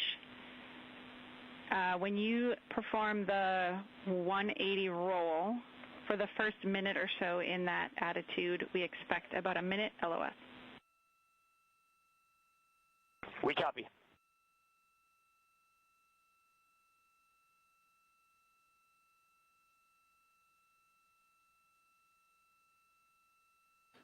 So for those who are watching, The series of events coming up, we will enter the first traces of Earth's atmosphere 14 minutes, 45 seconds from now. 6:53 and 30 seconds is what is pegged for entry interface at an altitude of 400,000 feet, traveling at approximately 34,800 feet per second, range to touchdown or splashdown 1,701 nautical miles. 24 seconds after entry interface, we will enter a 6-minute blackout period in which we will lose communications with the crew. This is expected due to the buildup of plasma around the vehicle. That's an ionization effect due to the collision, if you will, of the velocity of the spacecraft with the friction of the Earth's atmosphere. That 6-minute blackout is expected to begin at 6:53 and 54 seconds p.m. Central Time. During that period of time, we will reach our peak speed of 24,661 miles per hour. That comes just short, based on unofficial data from the flight dynamics officer right now, will come just short of the velocity record set by Apollo 10 of 24,791 miles per hour in 1969. We expect peak heating on the vehicle at 6:54 and 52 seconds p.m. Central Time, a minute and 22 seconds into entry interface. At that point, we will be just 204,000 feet above the Earth, traveling at 33,000 feet per second. The blackout period is expected to last 6 minutes. We expect that blackout period to end at 6:59 and 55 seconds p.m. Central Time. From the end of the blackout period until splashdown, it is just 7 minutes, at which point we'll start deploying the series of parachutes to slow integrity down to an ultimate splashdown velocity of just 19 miles an hour. We see the same, waiting for the 180 rolls.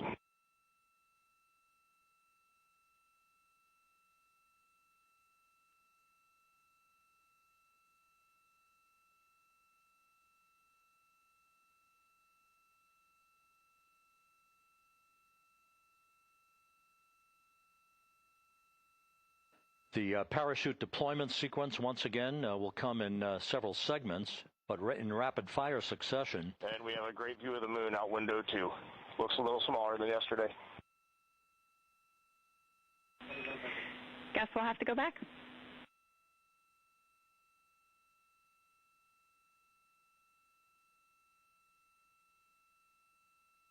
Reed Wiseman and Jackie Mahaffey exchanging discussion on a view of the moon that Integrity's astronauts are seeing in the final minutes of this mission that will be completed with splashdown just 25 minutes from now.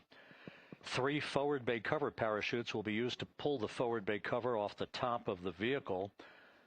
Then 2 drogue parachutes will be deployed to slow and stabilize the crew module during its descent, followed by 3 pilot parachutes that will lift and deploy the main parachutes from the forward bay. The final sequence will have 3 main parachutes deployed. These will be 116 feet in diameter, each main parachute approximately 265 feet long when reefed. The parachutes will ultimately slow Integrity down from its peak speed of almost 33 times the speed of sound to a gentle 19 miles an hour at splashdown.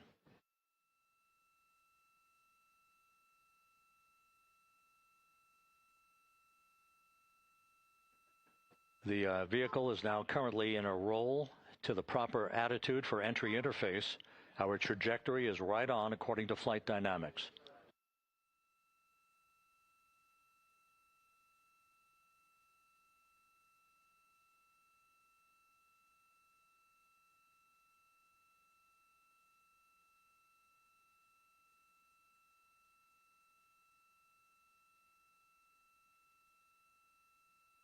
Integrity is on a trajectory from southwest and northeast across the Pacific Ocean, descending at a rate of 15,000 feet per second.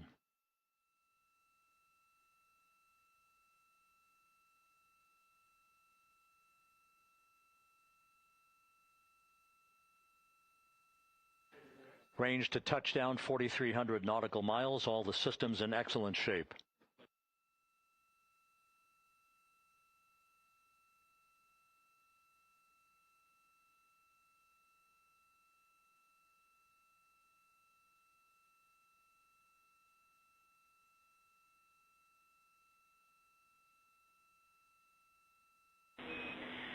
Integrity, Orion in the EI roll 180 attitude. Looks good on board, Jackie.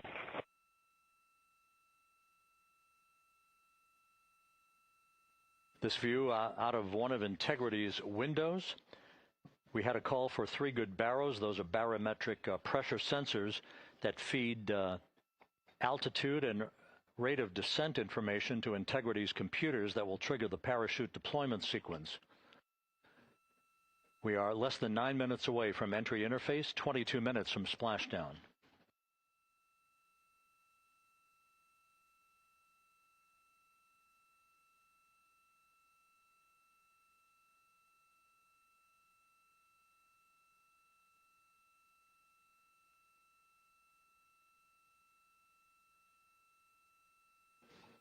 You can see the reflection of one of the crew members in the window.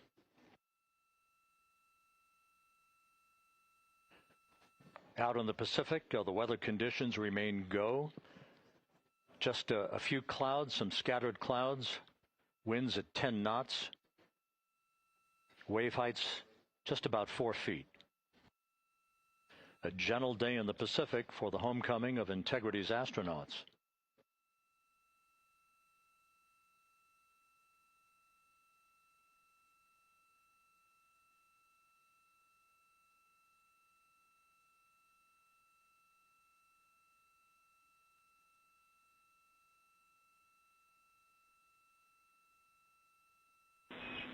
Integrity back in EI attitude.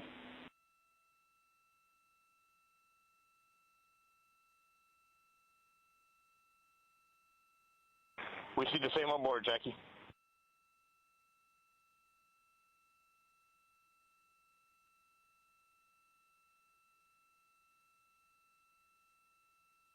Houston, purge is complete. Crew and vehicle are configured for entry.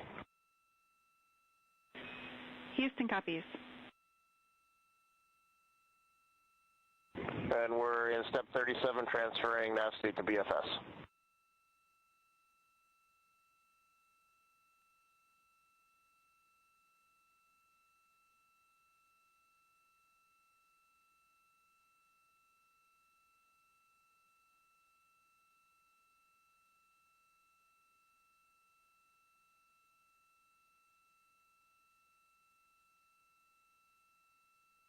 And Houston, in instruction 509, we are not below 0.2.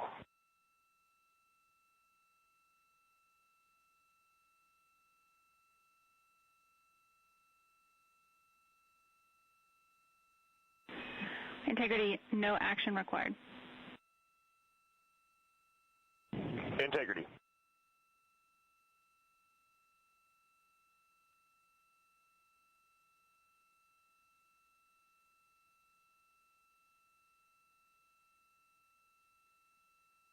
Now 6 minutes away from entry interface. We will hit the first traces of Earth's atmosphere at an altitude of 400,000 feet, traveling about 34,882 feet per second. Range to splashdown at that point will be 1,701 nautical miles.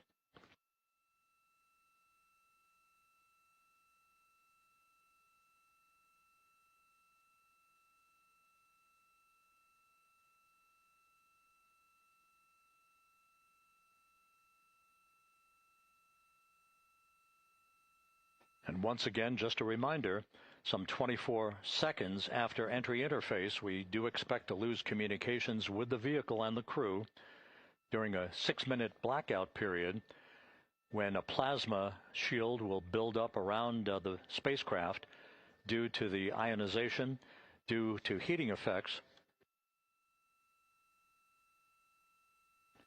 And Flight Dynamics has just confirmed we will have a blackout period of exactly 6 minutes in duration.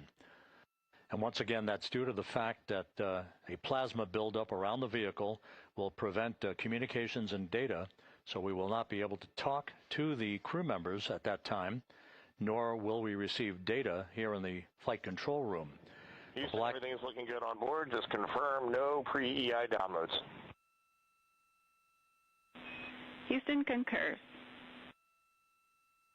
That blackout period to begin at 6:53 and 54 seconds p.m. Central Time, and again will last about 6 minutes in duration.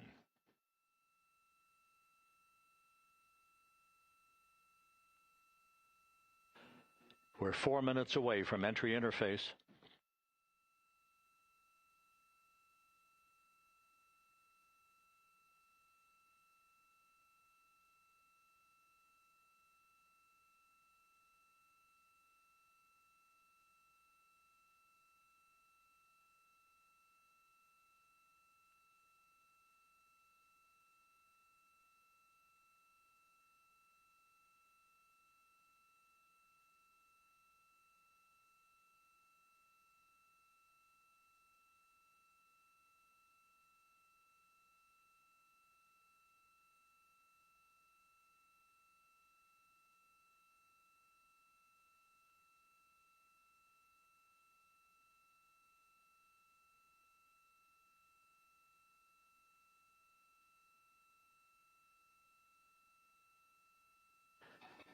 This view from Integrity as it crosses from southwest to northeast across the Pacific Ocean, 3 minutes from entry interface.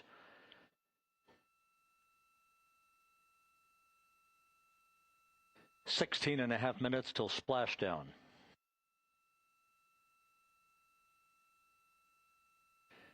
The USS John P. Murtha and the recovery team is on station and in position, as are the airborne imagery assets that we hope to receive imagery from as Artemis enters the Earth's atmosphere and through parachute deployment.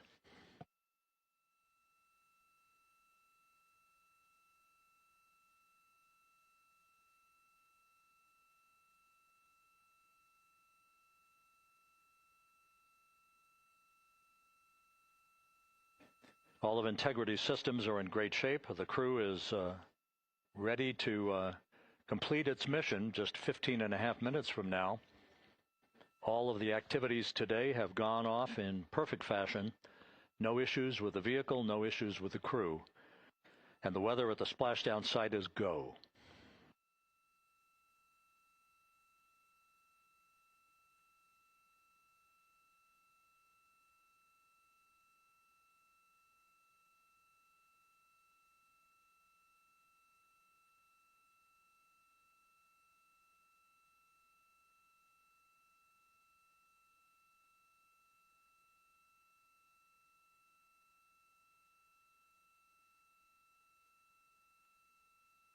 Coming up on 1 minute until entry interface.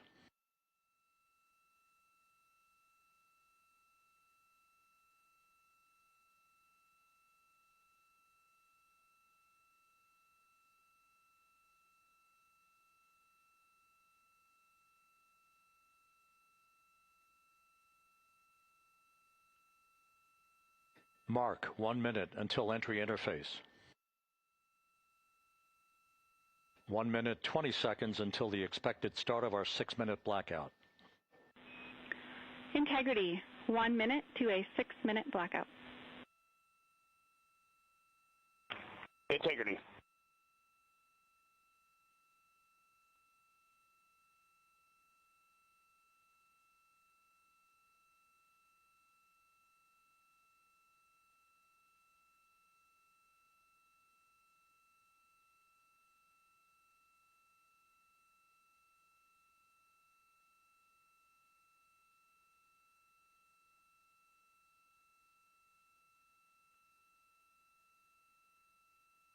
Ten seconds till entry interface.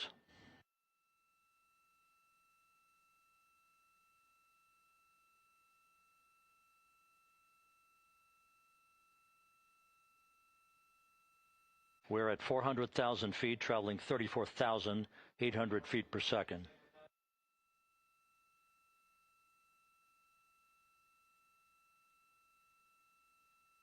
Time to splashdown, 13 minutes, 10 seconds.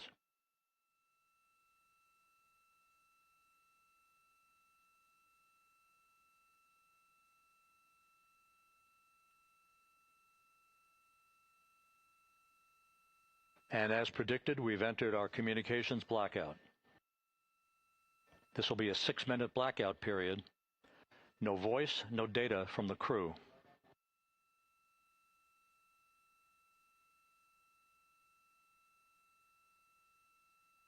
We're 30 seconds away from the anticipated point of peak heating on the vehicle, where temperatures will rise to about 4,000 to 5,000 degrees Fahrenheit. This is the true test of our trajectory.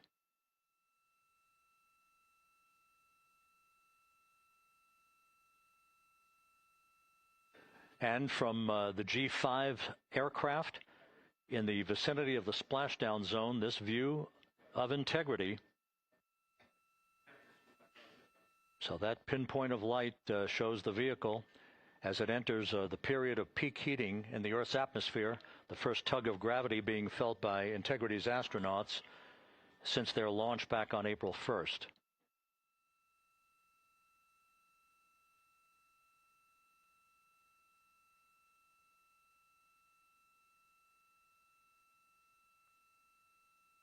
Four and a half minutes until the end of the blackout period. Time to splashdown, 11 minutes, 33 seconds.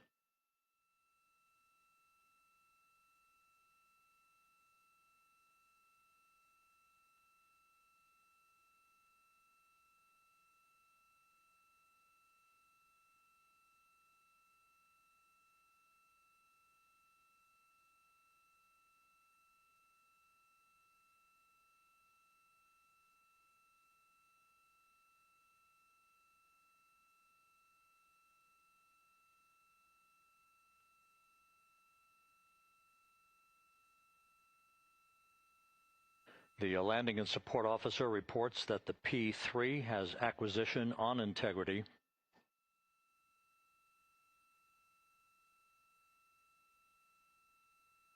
Three and a half minutes left in this blackout period.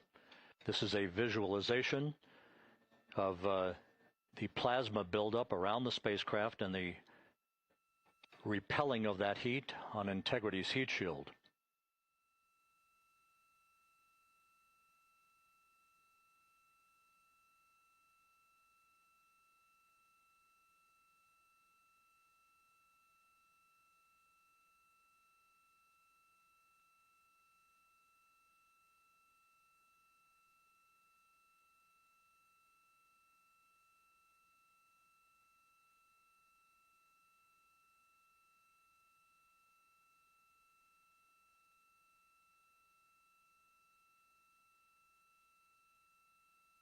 Flight Dynamics reports that airborne assets in the vicinity of the splashdown zone do have a visual on Integrity.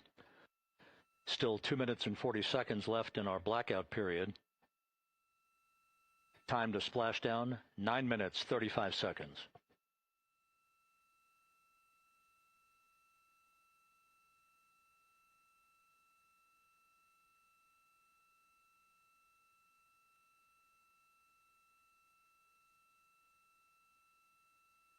Multiple airborne assets as part of the recovery team all have visuals on Integrity.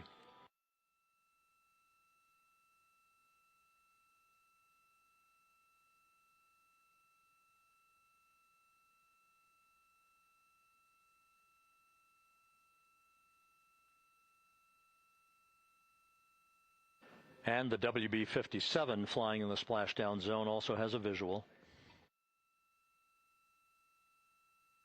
And the Navy helos also have visuals.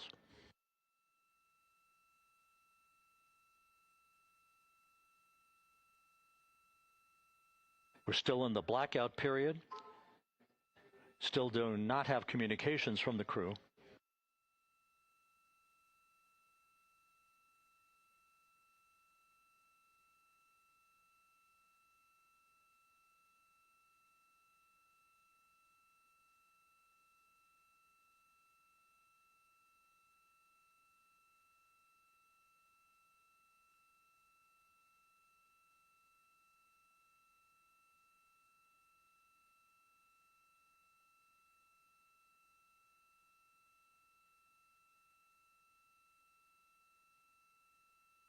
We're standing by for communications from the crew.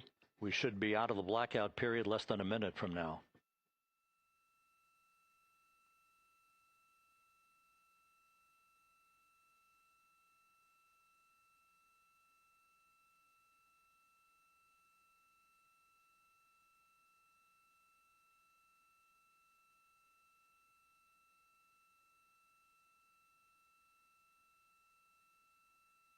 We are now processing data from Integrity.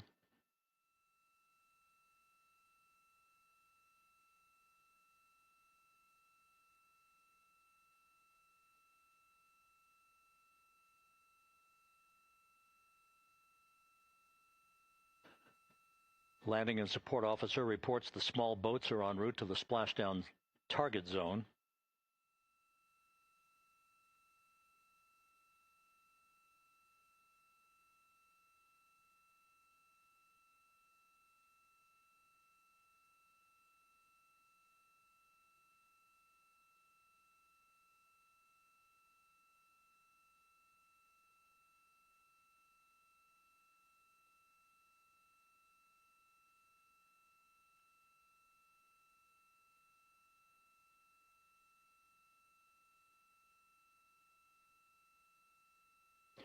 Passing through 150,000 feet, our trajectory is perfect. We're getting intermittent views of Integrity. Still waiting to establish voice communication.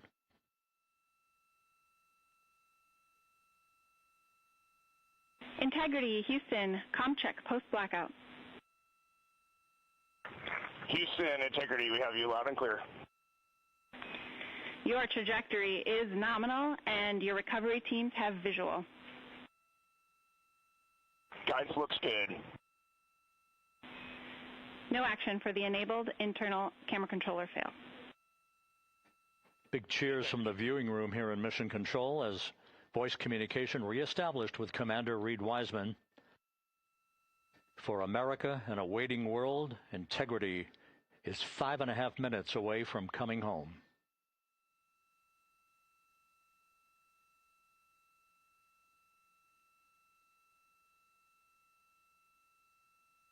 Passing 100,000 feet now.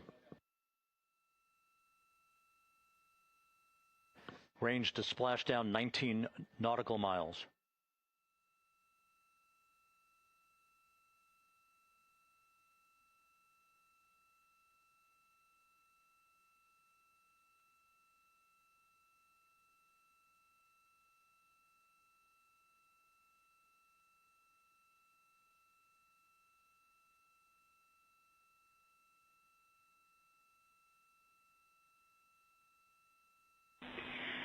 Integrity, impact to the camera controller fail is no Cab 1 views of the chutes.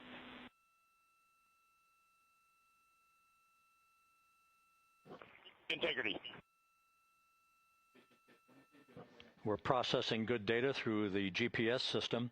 A good view of Integrity, time to splashdown 4.5 minutes.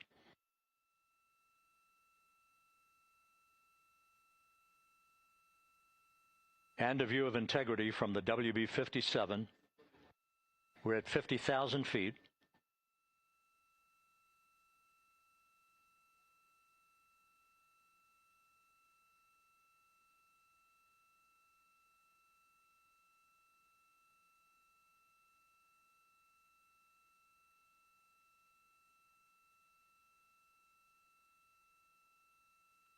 The pyros are armed for forward bay cover jettison.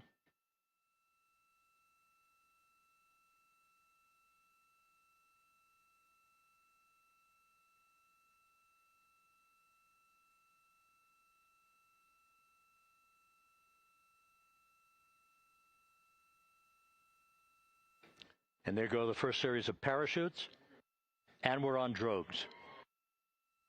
And Houston, we're visual 2 drogues out the window. 2 good drogue chutes. Next up. We copy, we see them. Next up, the deployment of pilot parachutes that will pull the main chutes out. Time to splash down 3 minutes and 10 seconds.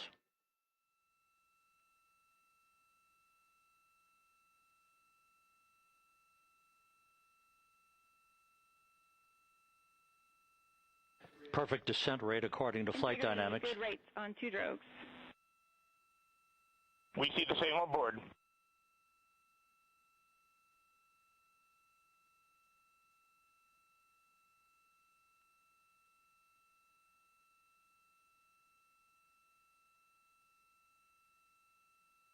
Passing through 10,000 feet, still on drogues.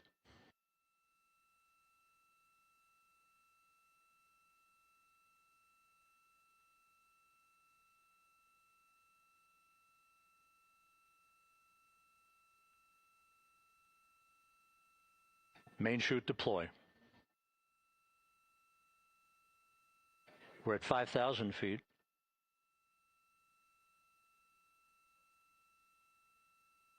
Search and recovery beacon has been activated on integrity. And we have 3 good main chutes.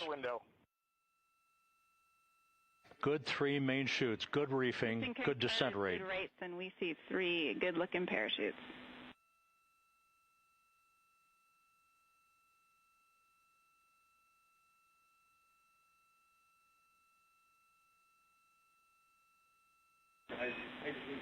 Integrity. Cabin pressure indicates no need for hydrazine checks.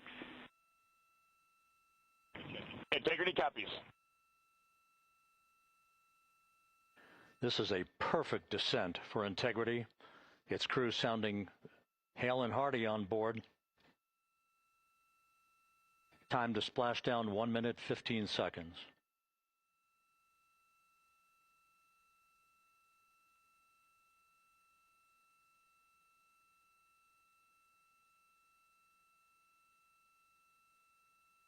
Integrity about to complete a journey spanning 694,481 miles from its launch from the Kennedy Space Center back on April 1st, and a trip around the moon.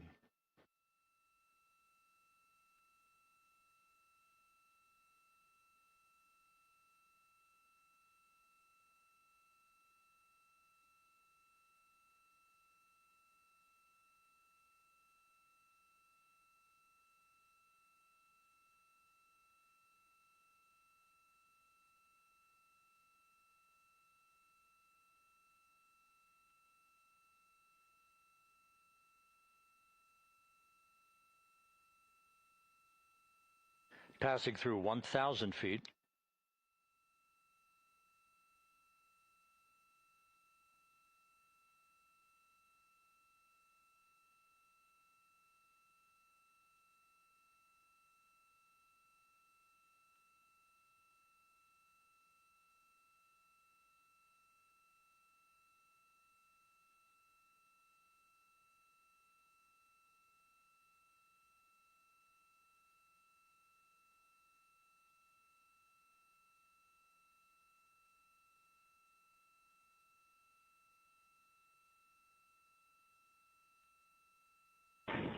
Integrity, splashdown, sending post-landing command now. Splashdown confirmed. Copy splashdown, waiting on VLDR. Splashdown confirmed at 7:07 p.m. Central Time, 5:07 p.m. Pacific Time. From the pages of Jules Verne to a modern-day mission to the moon, a new chapter of the exploration of our celestial neighbor is complete. Integrity's astronauts back on Earth.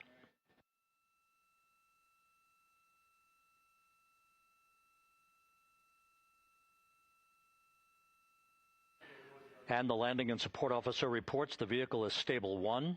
We still will be deploying the crew module uprighting system to maintain that orientation. A perfect bullseye splashdown for Integrity and its 4 astronauts.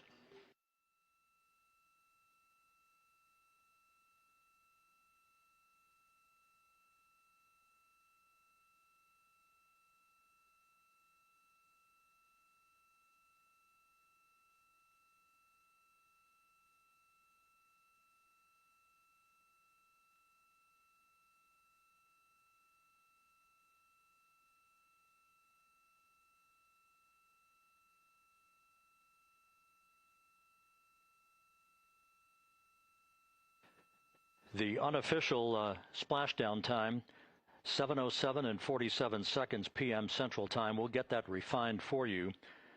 That would put the end of the mission at a mission elapsed time of 9 days, 1 hour, 31 minutes, 35 seconds.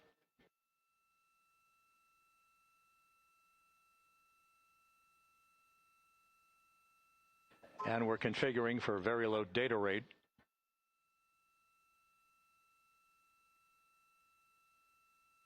Once again, splashdown occurring in the Pacific, southwest of San Diego at 7:07 and 47 seconds p.m.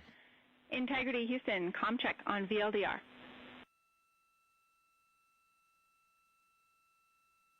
Houston, we have you loud and clear on VLDR. How us? We have you the same. We'll meet you over in post-landing. Perfect communications established. A journey. We are stable 1, 4 green crew members. Houston copies all. Reed Wiseman reporting 4 green crew members. That is not their complexion. That is the fact that they're in great condition. That's what that means. So stable 1, upright. The crew module uprighting system is being deployed. The 5 airbags being inflated through helium to maintain the upright configuration for the vehicle. This was a textbook entry and a textbook touchdown for Integrity. Reed Wiseman, Victor Glover, Christina Cook, and Jeremy Hansen back on Earth after a journey around the moon.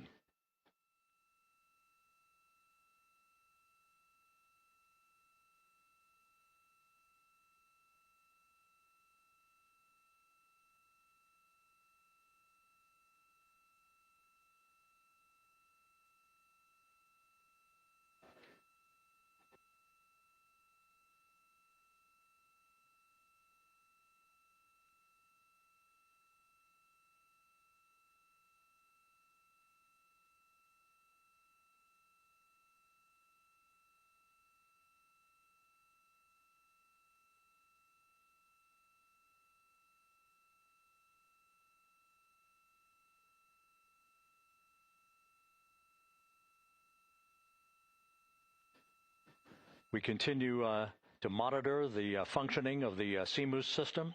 The airbags are being inflated to maintain a stable 1 or upright configuration. And there's a good view from one of the naval helicopters hovering overhead. Reed Wiseman reporting 4 green crew members, meaning they're all in excellent shape.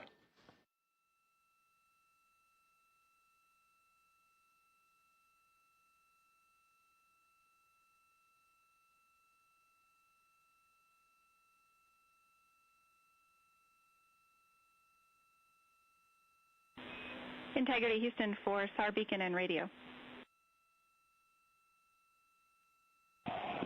SAR beacon is in for 06, and we're powering the radio now. Go ahead. We see the beacon on. However, the recovery team is not seeing the signal. Your SAR radio uses the same antenna, so you may run into trouble with the radio. Okay, copy. And we are also powering up the sat phone now.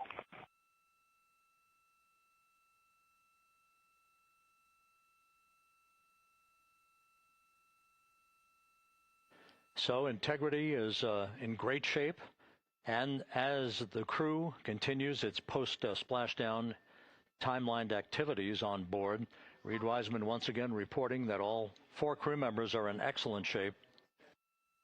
And we have 5 inflated airbags to maintain an upright configuration so that the recovery team can now begin a slow approach to the vehicle. Meanwhile, here in the flight control room, Entry Flight Director Rick Henfling is polling his team of flight controllers for the start of powering down the vehicle after a thorough systems check. We have no toxic gases to be concerned about, so the recovery personnel can approach the vehicle, but not until we have powered down the spacecraft. That's expected to take a few more minutes.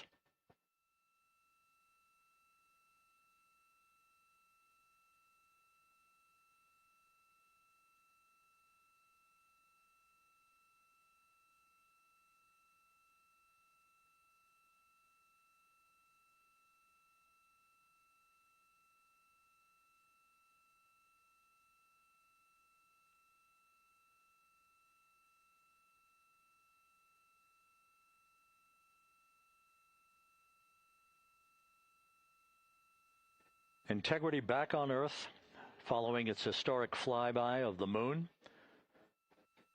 It was, for all intents and purposes, a textbook mission. On 28 per hour remain on this frequency. We copy.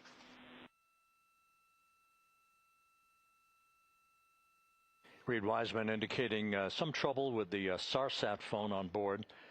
But that's not an issue. What is more important is that the vehicle is solid. No issues as we begin the power down of the vehicle to begin the recovery process.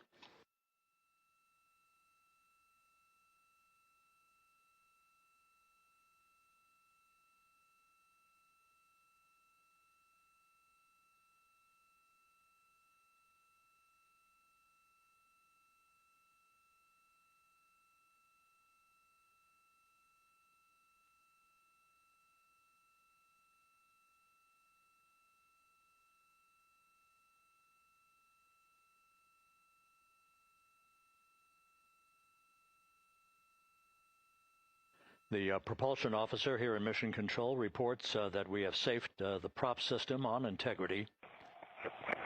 Can you say again? That was very weak and broken.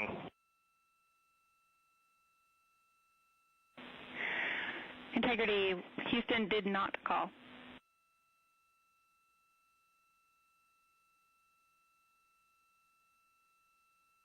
Copy that, Houston. It might have been on the SAR radio. Stand by.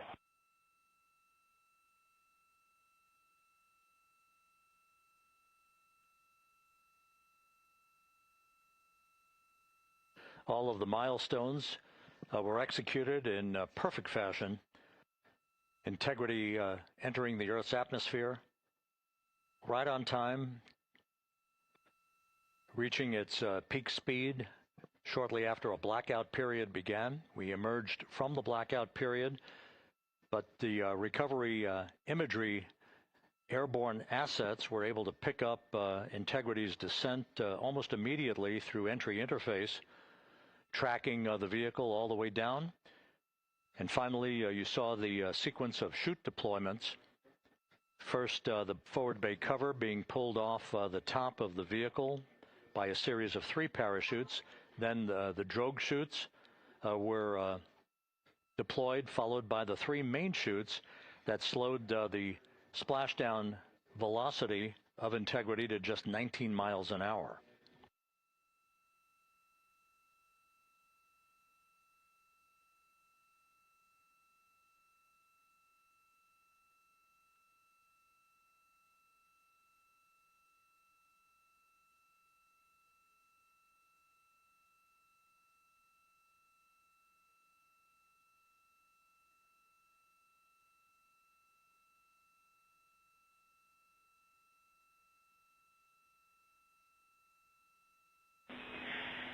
Integrity, Houston, with no joy on SAR and SAT phone, we'd like you to command an additional 15 minutes for a total of 30-minute power down delay.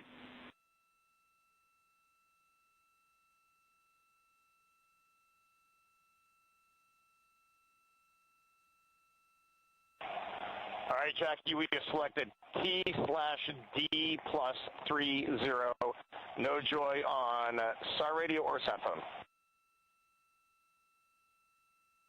And stand by, we have the master diver on SAR radio. Please hold comms. Hey, Lily. Excuse me. Hey, Jackie, we just got the master diver on SAR.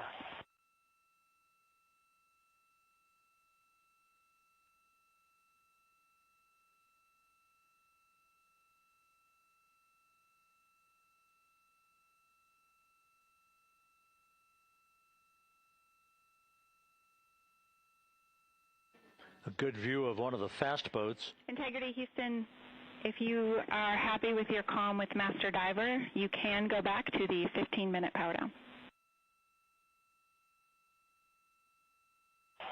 Okay, stand by. Yeah, we'll confirm here in a second.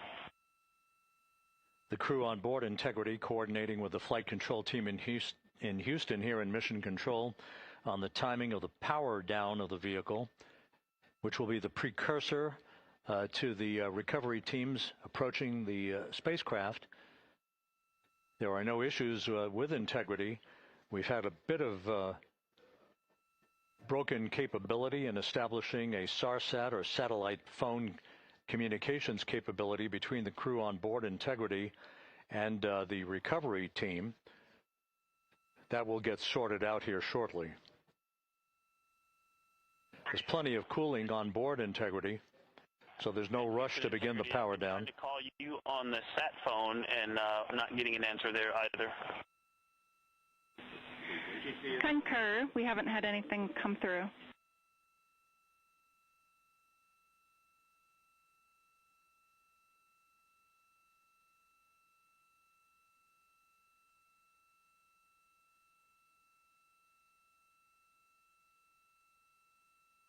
And Houston, if you could relay to recovery that we hear them, but it does not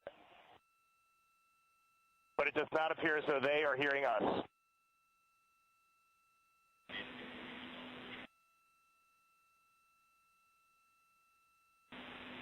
Houston copies, and Reed, just to confirm, you are pushing the PTT on the radio.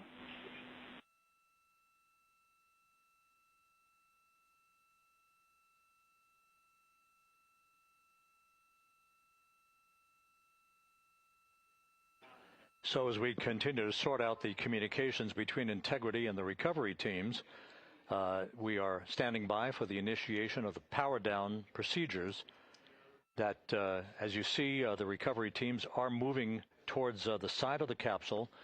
The next major event will be the erection of that large inflatable raft called the front porch. That will be the port of call for the crew as they're being extracted one by one from the vehicle.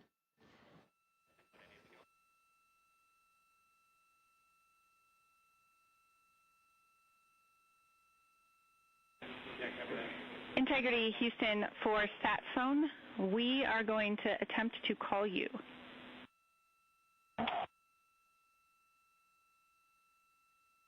Good idea, standing by. And Jackie, yes, we are pushing the push-to-talk, the two buttons on the left side of the radio below the up-down arrows. We are utilizing them. I'm rebooting the radio to see if we get good comms. Okay, we copy all, and just to confirm, you are seeing that you are touchdown plus 3030 for power, correct? That's the affirmative.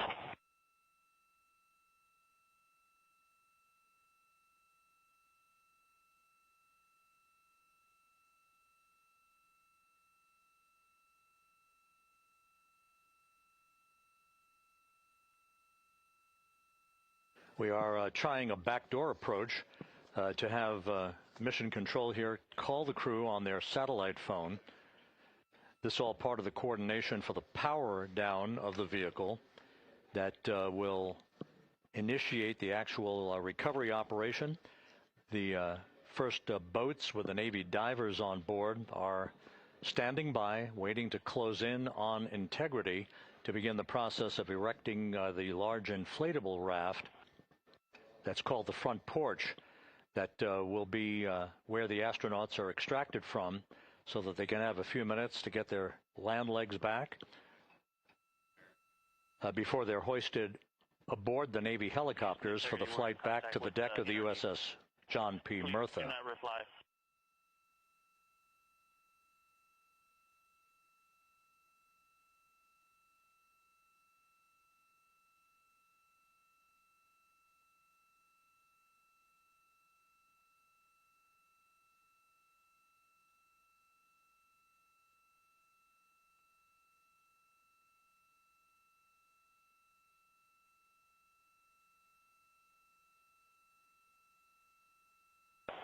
And Houston, please don't reply. NRD, very weak, but readable. Master diver, we can hear, but they cannot hear us.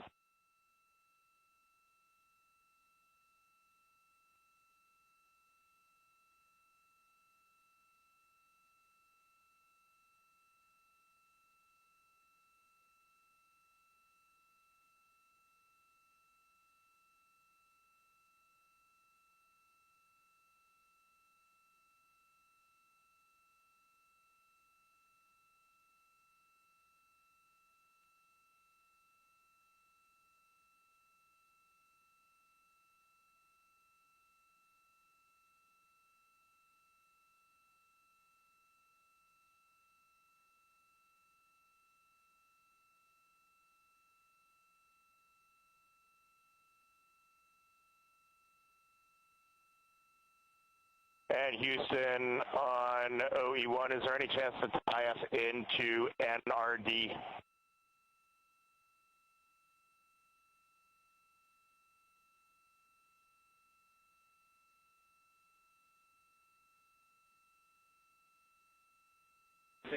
Checking.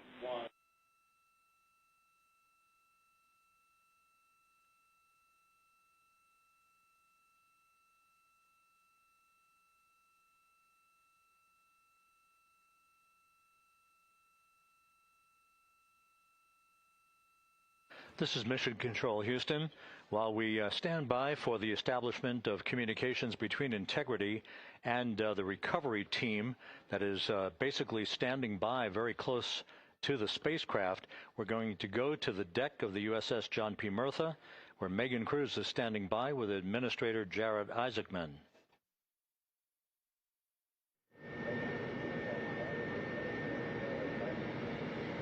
Hey, Rob, yeah, just such an honor to be able to be here on the ship, to be able to share and experience this moment with everyone together. And of course, as you just said, yes, here with NASA Administrator Jared Isaacman. Administrator, how did you feel getting to witness this and seeing NASA at its best?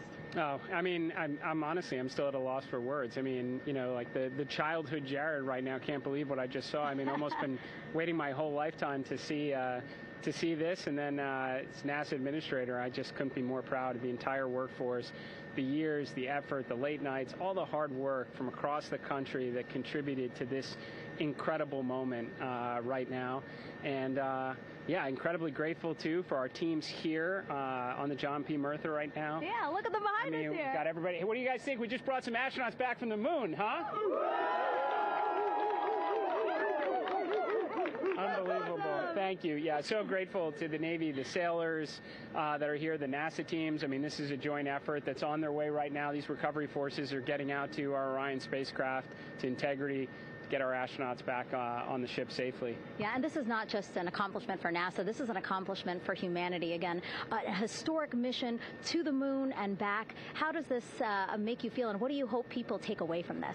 Well, I'll tell you, you know, I think about the crew members that we've all had an opportunity to observe over the last 10 days, right? I mean, they're absolutely professional astronauts. I mean, wonderful communicators, almost poets. But then I think these were the ambassadors from humanity to the stars that we sent out there right now. And I can't imagine a better crew than the Artemis II crew that just completed a perfect mission right now. So, yes, it's a huge moment for everybody, right? I mean, we are back in the business of sending astronauts to the moon, bringing them back safely, and to set up for a series more. I mean, this is not a once-in-a-lifetime, which you hear sometimes around here. It's like, this was a once-in-a-lifetime. No, it's not. This is just the beginning. We are going to get back into doing this with frequency, sending missions to the moon until we land on it in 2028 and start building our base. Yeah, are we going to build on the momentum for Artemis III? I mean, it's just around the corner. Absolutely. So, I mean, that's, you know, part of me too. Like, I can't wait to get the crew off of Integrity right now, but also getting Integrity back on this ship so we can start taking a look at it, because all that data is so precious to us right now. I mean, we are going to definitely want to take a good look at the thermal protection system. We're going to want to download all the data they couldn't transmit back to us and use that to inform Artemis 3. But we're already making progress, right? You had SRB segments already showing up at KSC. Core stage for Artemis 3 is rolling out on April 20th. We're getting Mobile Launcher 1 back in vehicle assembly building. So yes, there is a lot to celebrate right now on a mission well accomplished for Artemis 2, and at the same time, we got to start getting ready for 3. Amazing. And last question, you know, for people who joined us for all 10 days to see what we can accomplish together with our international partners, what do you think about the fact that we're going to keep doing this more and more and more? It's incredibly exciting. I mean, yes, it's the contributions, like the best and brightest across the NASA workforce from across the country, our industry partners, our international partners. We had a Canadian Space Agency astronaut on board in Jeremy. We had the European Service Module. And you think in the days leading up to this launch, I mean, 48 hours prior to launching Artemis II, I was meeting with the Italian Space Agency. We signed a memorandum of understanding to build a habitation module on the moon. I mean, you have countries, all of our allies, allies and partners coming together saying, we are committed to this effort. We are returning to the moon. We're doing it to stay. We are building that enduring presence. We are going to master the skills on the surface of the moon so someday we can undertake missions to Mars. It's just an incredibly exciting time, and we're not going at it alone. We're bringing everybody along with us. Absolutely. And speaking of everyone, one more time, we're going to ask the crew here, you guys ready to land on the moon? Awesome. I love that. Okay, well, thank you so much, Administrator. Appreciate you being here. We're, of course, going to stay on to watch the crew get extracted from Orion, so stay tuned, and we'll see you back here shortly.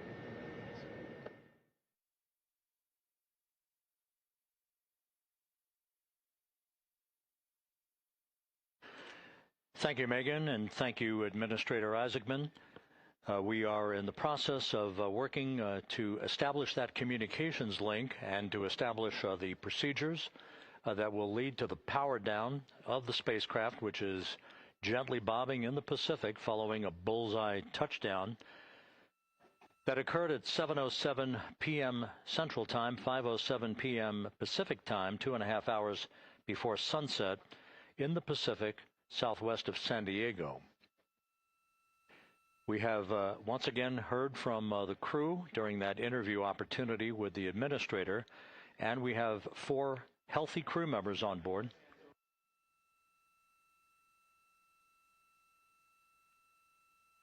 We now have confirmation that the vehicle has been powered down as per the procedures. So we have vehicle powered down, and the flight control team here in Houston, Flight Director Rick Henfling, has handed over mission authority to the Exploration Ground Systems team out in the Pacific. Now, we will physically not get off console with this team until the crew has been extracted into the front porch, that inflatable raft that will be erected along the side hatch of Integrity. So we're standing by for that in the next step in the recovery procedures. But everything is in great shape, and we have 4 healthy crew members on board the vehicle.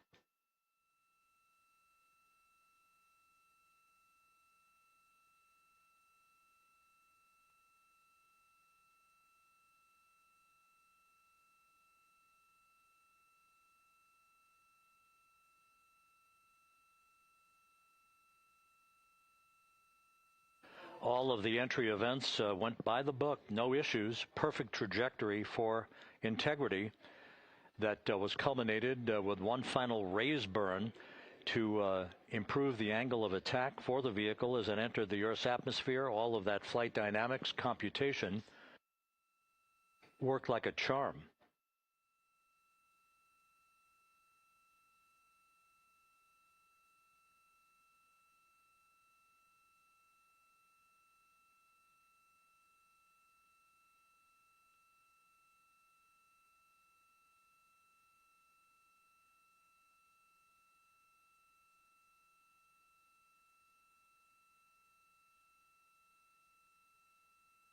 So we are standing by for the recovery team to approach Integrity and begin the process of erecting that inflatable raft called the front porch, which will see the crew members be extracted from the hatch of Orion into that inflatable raft before they're hoisted aboard 2 Navy helicopters in a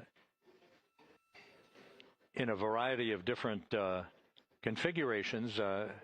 Each crew member will be hoisted in sequential fashion, in alternating fashion, 2 crew members for each helicopter before they turn around to head back to the John P. Murtha. Once on the deck of the ship, they'll be brought into medical bay for comprehensive medical exams. But Reed Wiseman has reported several times that the crew is in excellent shape.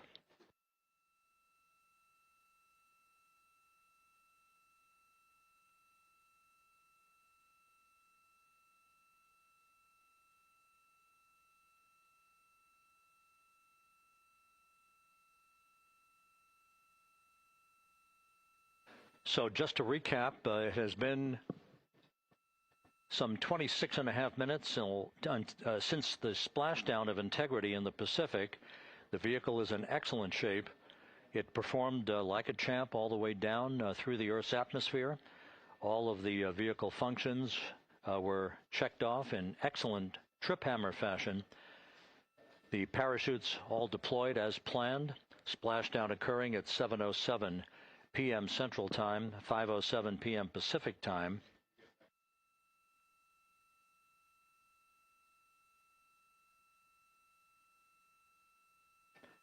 And after a bit of a tussle to try to establish a communications link with the recovery team, we were finally able to run through the procedures for the powering down of the vehicle.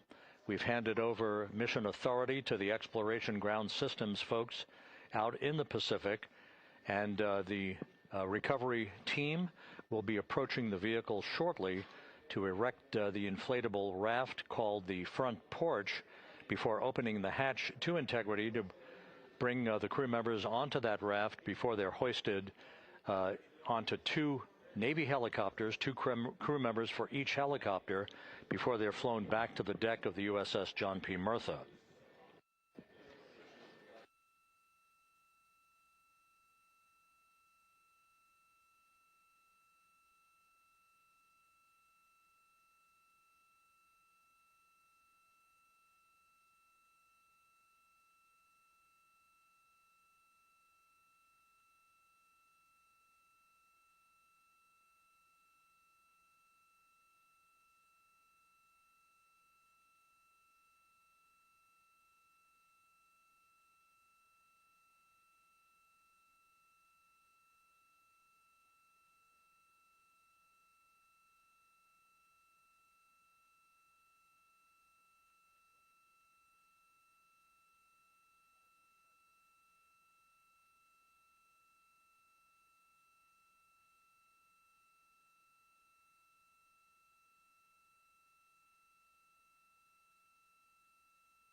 This is Mission Control Houston. After talking to the flight dynamics folks, we have a bit of a refinement on the splashdown time for you. Their computation shows a splashdown time of 7:07 and 27 seconds p.m. Central Time, 7:07 and 27 seconds p.m. Central Time.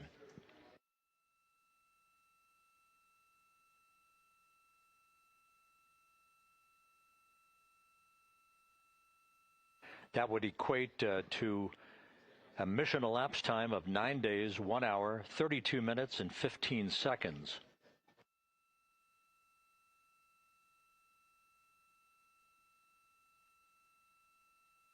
Once again, from Flight Dynamics, a splashdown time of 7:07 and 27 seconds p.m. Central Time. That would equate to a mission elapsed time of 9 days, 1 hour, 32 minutes, and 15 seconds.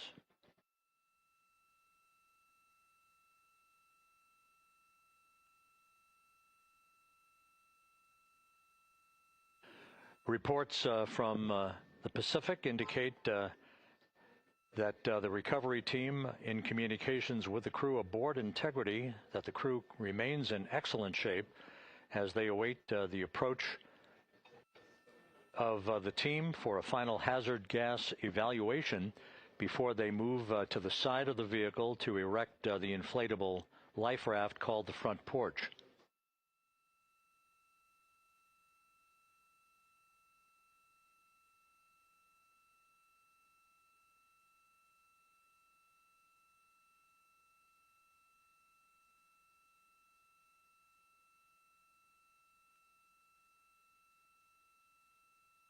Again, no issues with Integrity. The vehicle is powered down.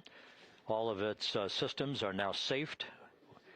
We have handed over mission authority to the Exploration Ground Systems folks in the Pacific, but we will not stand down and have the entry flight control team depart its positions until that inflatable raft, the front porch, is erected, the hatch open, and the crew having exited the vehicle. So that's the next step in the recovery process that will lead to the hoisting of the crew members. For 2 crew members for each helicopter, they'll be hoisted to a pair of Navy helicopters that will then fly a short distance back to the USS John P. Murtha. What you're looking at is one of the fast boats circling the vehicle to make a hazard assessment.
This is Mission Control Houston. Once again, you're watching the initiation of the recovery of the Artemis crew aboard Integrity. All of the Navy divers and the fast boats are now approaching the spacecraft after conducting a hazard assessment. The vehicle has been powered down.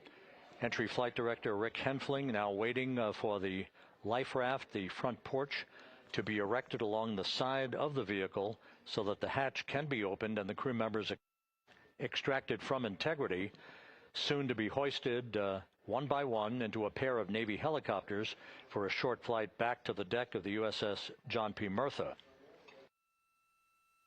If you missed it earlier, we talked to Flight Dynamics and received a more official touchdown time or splashdown time, as it were, of 7:07 and 27 seconds p.m. Central Time, 5:07 and 27 seconds p.m. Pacific Time.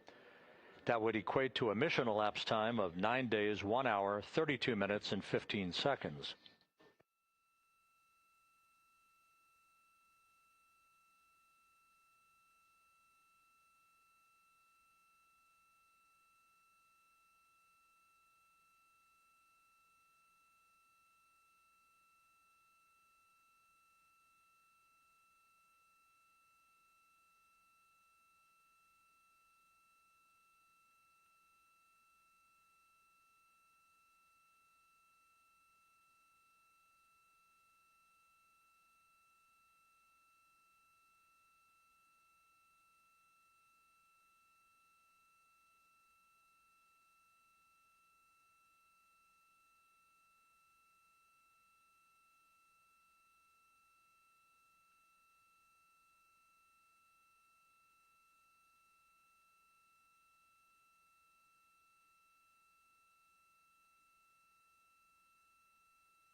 Continuing to get excellent views from the imagery assets out at sea in the Pacific of integrity. We continue to get good reports from the landing and support officer, who's in contact with the recovery team, that the crew is in excellent shape, no issues. They're just currently biding their time, waiting for the front porch to be erected. We have no hazardous hazard gases and no hazardous situation with the vehicle. It performed perfectly all the way down from entry interface to its splashdown in the Pacific at 7:07 and 27 seconds p.m. Central Time. And as you can see, the first phalanx of recovery personnel now pulling up alongside of integrity.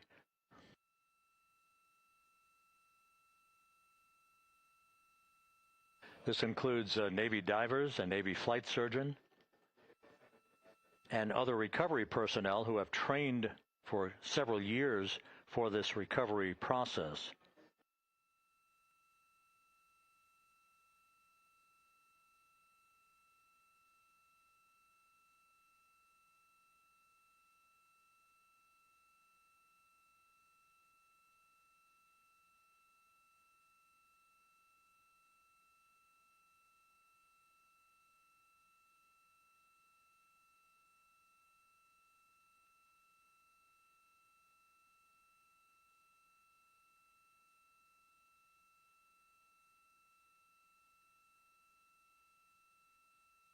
At this hour, some 41 minutes following splashdown, The vehicle has been powered down. There's no hazardous gas emanating from the vehicle. That's why the first team of recovery personnel has been able to pull alongside Integrity.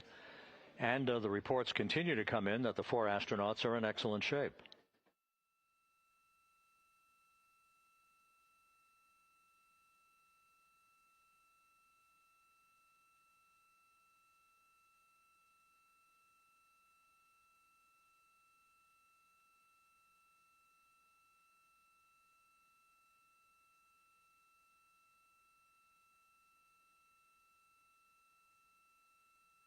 Yes.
This is Mission Control Houston, continuing to watch the initiation of the recovery of Integrity's astronauts.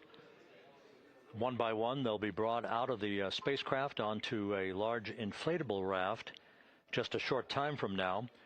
In the meantime, we can go back to the USS John P. Murtha, where my colleague Megan Cruz is standing by to provide her situation report. Megan, can you hear us?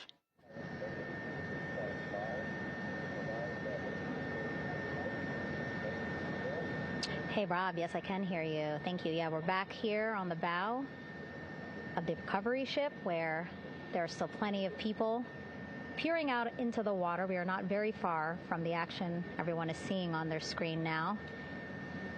The Orion spacecraft, Integrity, in the ocean, surrounded by a number of recovery boats.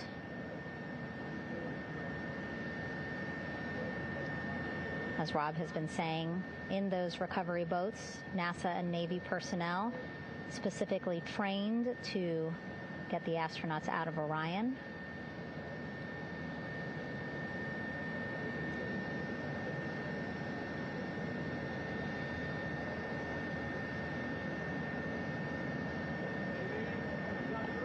In some of our wide shots, you can probably see that there are 6 boats out in the water. More than 40 people out in the water right now on those boats.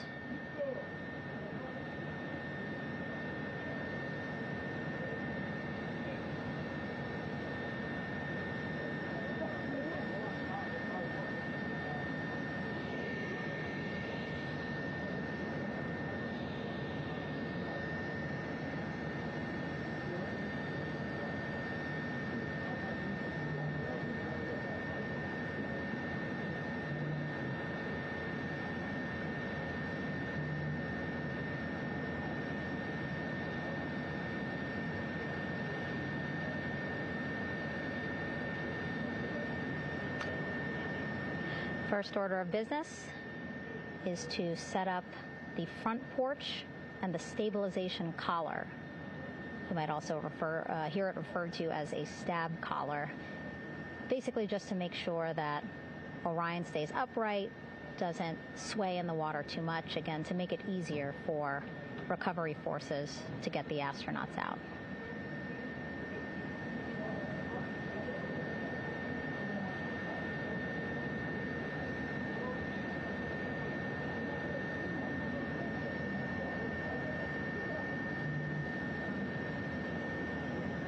Again, we splashed down in the Pacific Ocean just after 5 p.m. Pacific time here. It's a requirement by NASA to be able to get the crew out of Orion within 2 hours of splashdown. So doing great on time so far. Plenty of time. No rush either. I was speaking to NASA flight surgeon Rick Schuring earlier in this broadcast, and he said to me, no rush to get the crew out. Just want to make sure that they're feeling good, and whenever they're ready to take their step out of Orion and onto that large raft, the front porch, folks will be ready.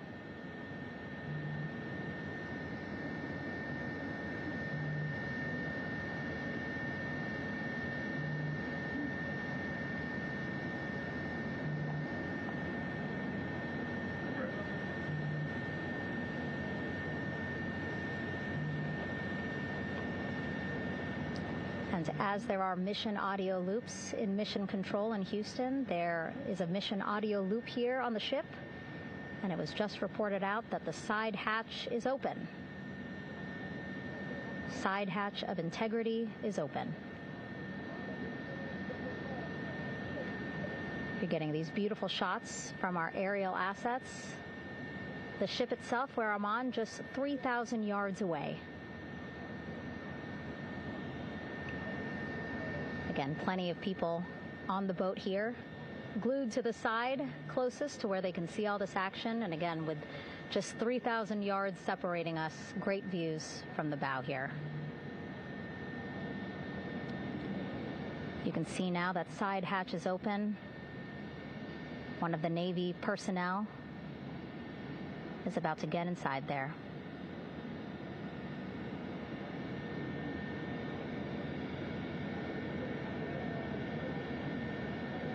In they go. In total, 4 will go into Orion. So it'll be a little bit of a tight squeeze, but the goal is to have a recovery personnel with each astronaut assessing them.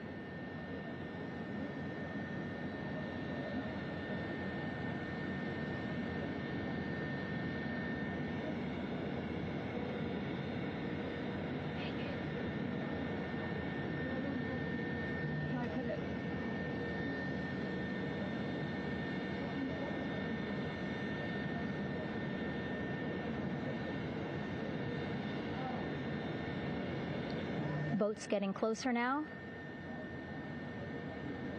Again, that one that's right up against Orion, those are the divers that will go in to the spacecraft to check on each of the astronauts. These other boats will begin doing a number of things, putting on that stabilization collar onto Orion, building that front porch. Eventually, they will retrieve the parachutes, as well as tow Orion back to the well deck of the recovery ship here.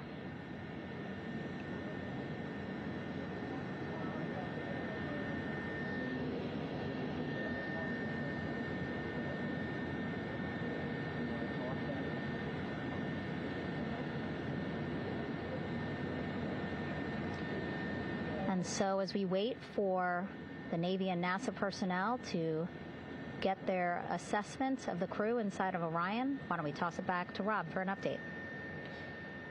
Yeah, thank you, Megan.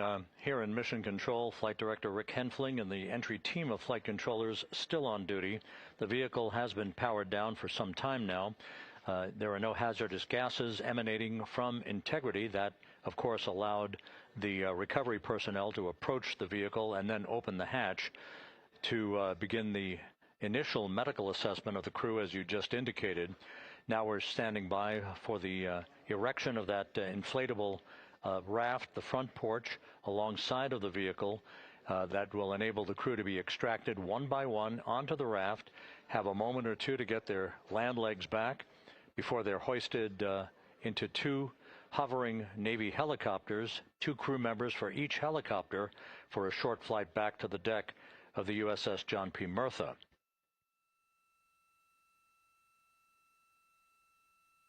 All of Integrity's systems operated flawlessly throughout the course of the approach to the Earth, the entry into the Earth's atmosphere, and all of the key milestones that followed in this high-speed return to Earth for integrity. A mission that spanned more than 694,000 miles from the vehicle's launch from the Kennedy Space Center atop the Space Launch System back on April 1st.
As we mentioned at the top of the broadcast, the last time that the Apollo program saw a splashdown in the Pacific was Apollo 17 back on December 19th, 1972.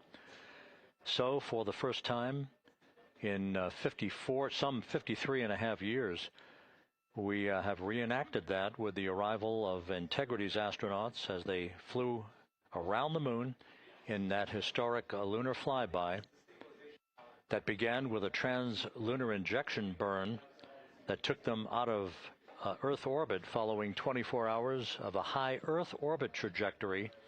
The high Earth orbit trajectory enabled flight controllers here to have a full 24 hours to evaluate the systems on Integrity and the condition of the crew before they would commit to flying to the moon.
With the side hatch of Orion having been opened to set the stage for the erection of the inflatable life raft, known as the front porch, to be erected alongside the spacecraft for the extraction of the crew.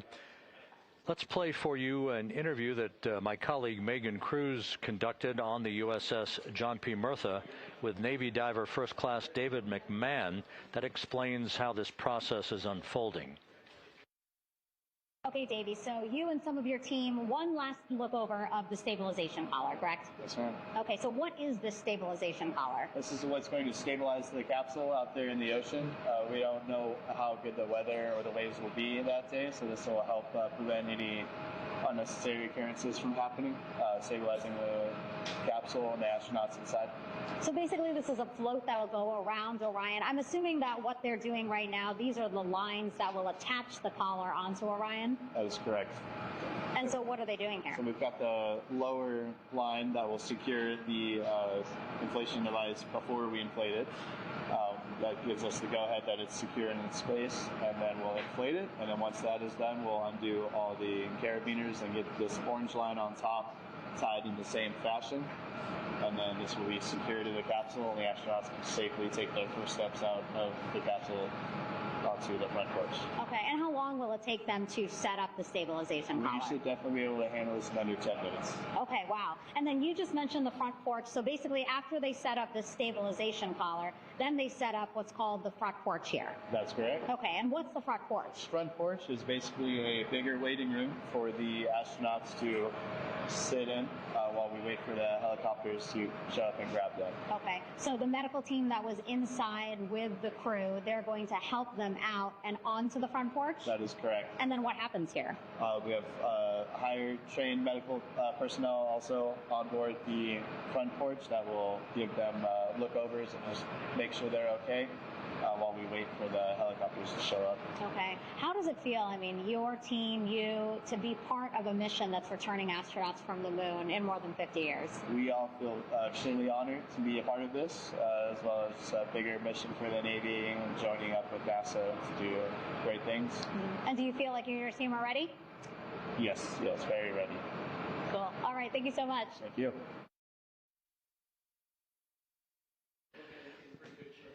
Once again, the recovery operations are continuing out in the Pacific.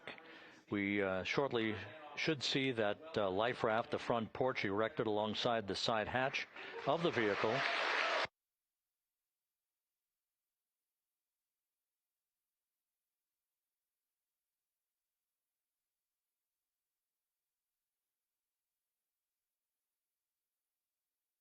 A number of flight controllers have come into the flight control room to receive congratulations from Entry Flight Director Rick Henfling.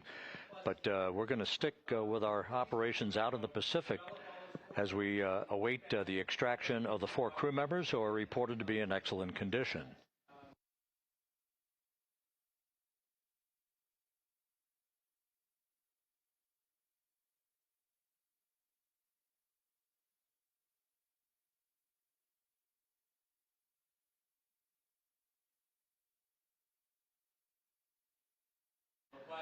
Again, while we stand by for that front porch to be erected alongside of the side hatch of the vehicle, let's go back to the USS John P. Murtha and Megan Cruz. Megan?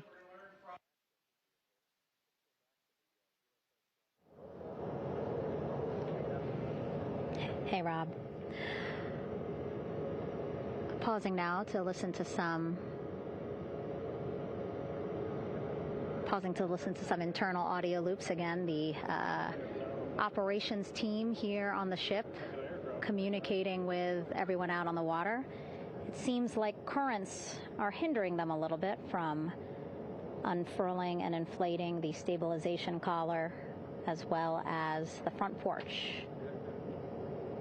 But again, the requirement to get the crew out within 2 hours of splashdown, plenty of time. So no concerns just yet. But as calm as the water looks, yeah, it looks like it's hindering the teams just a tad.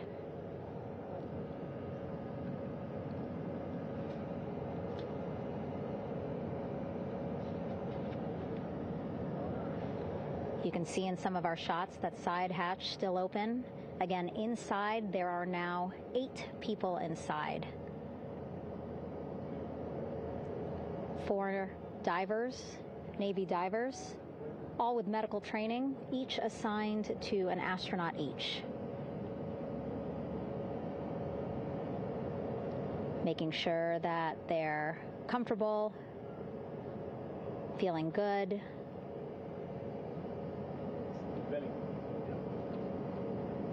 As you've heard us say in the broadcast, you know, they expect a little bit of discomfort. Again, these astronauts just traveled back to Earth at 25,000 miles an hour, a nearly 695,000-mile journey around the moon. If you think you get car sick.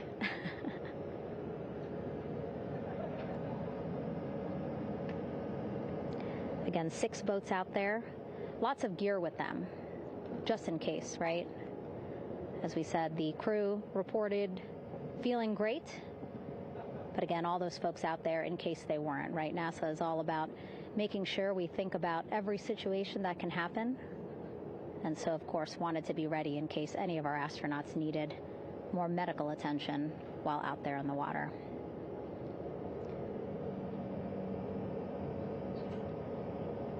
You see now teams, again, trying to set up the stabilization collar and front porch for the crew to get out of Orion. They need both, right? The stabilization collar will keep Orion from swaying as you see it is doing now.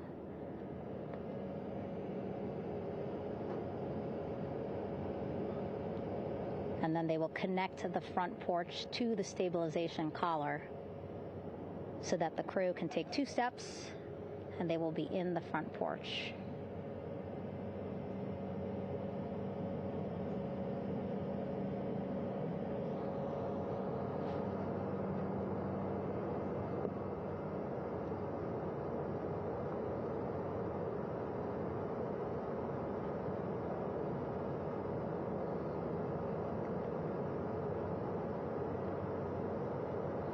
Not a lot of chatter on the mission audio loops. That's a good thing. Again, things proceeding pretty nominally, even if they're fighting some currents out there on the Pacific Ocean.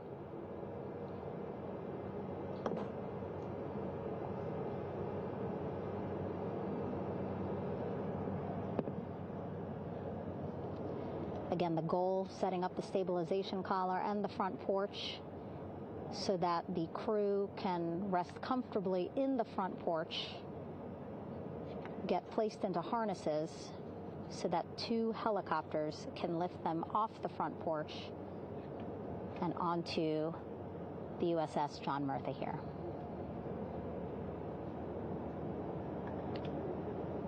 The helicopters are going to take turns picking up an astronaut. So again, Helo 1 and Helo 2.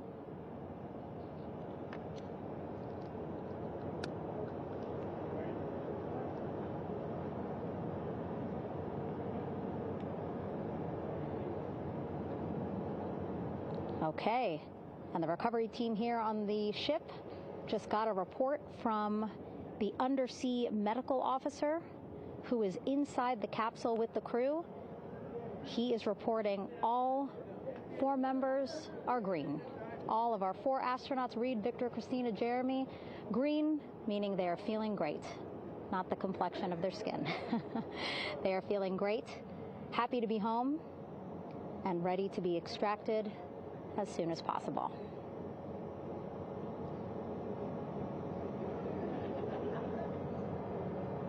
And so, as I was saying, we have 2 helicopters circling the activity you're seeing on the water right now. Each will take turns picking up an astronaut. So Helo 1 will come on in, hover above the front porch, about 40 feet above the front porch. A Navy recovery specialist will be hoisted down into the front porch. The restricted maneuvering doctrine is in effect. Will connect to the first astronaut, which we're expecting to be Christina. And then Helo 2 comes around, picks up Jeremy, while Helo 1 stays above head, and then Helo 1 will come back in for another astronaut, and then Helo 2 for the last astronaut, and then back to the flight deck here on the recovery ship.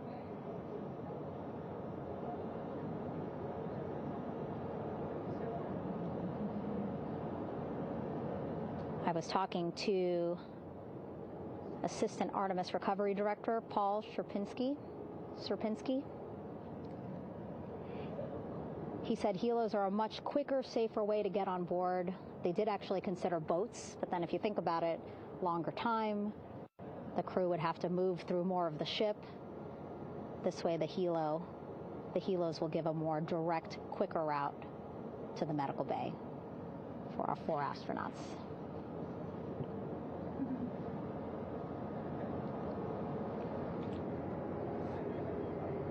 Beautiful shots from our aerial and imagery teams.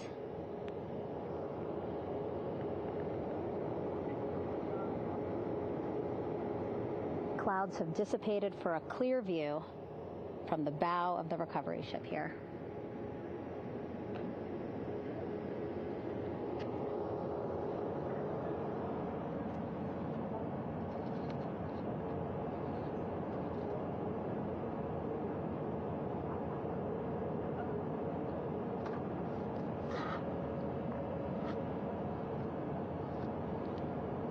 You can still see divers in the water there. Encircling Orion, that is that stabilization collar we've been telling you about. As you saw in that interview just a few minutes ago, they have to first connect it to Orion, and then once it's secured onto Orion, they can inflate it, and then they'll further secure it with other harnesses and lines.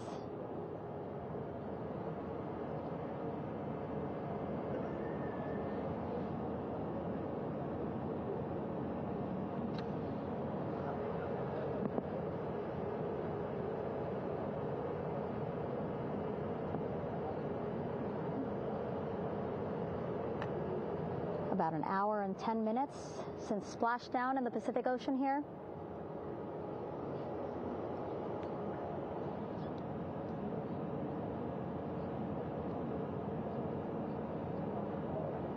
Reed, Victor, Christina, and Jeremy back home after a history-making mission to the moon and back.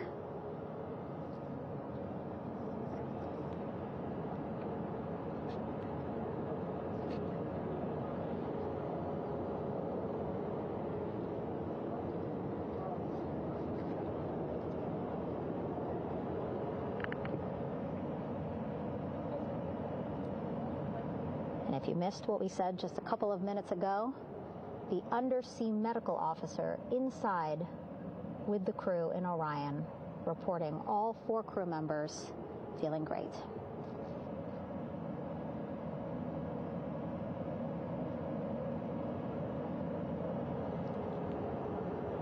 Progress being made there on the stabilization collar. It looks like they are beginning to inflate it.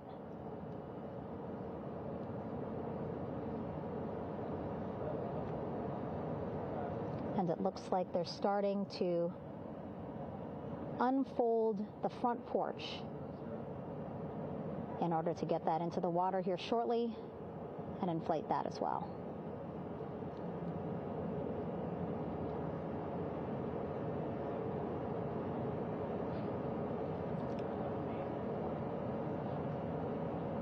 Again, more than 40 people out in the water right now.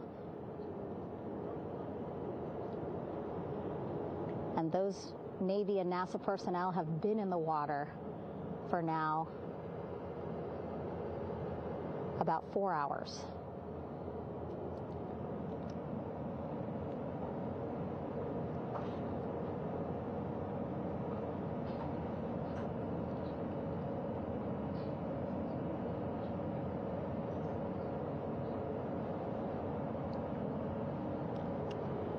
The reason why they had to get out so early is just to stage everything. And actually here on the ship, when there are flight operations happening, you can't have anything else, right? Just because the flight deck can be a dangerous place, so they just want to focus on planes coming and going from the ship, so that's why they wanted to get the boats in the water to make sure that they have all the time they needed for the flight ops. And then the same crew here out in the water, they will stay out in the water for a number of hours after we recover the crew and get them back on the ship, because then they have to recover Orion.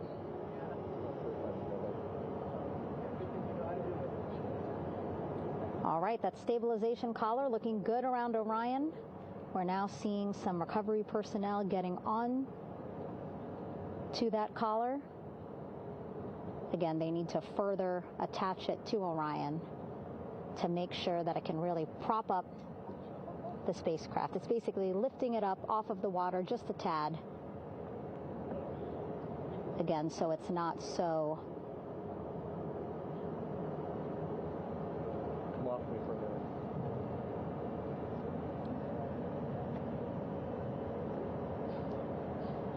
so it doesn't sway so much in the water there.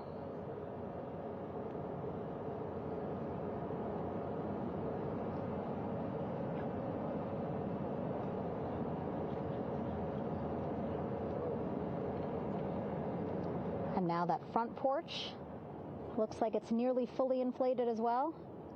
You can see a much larger surface area.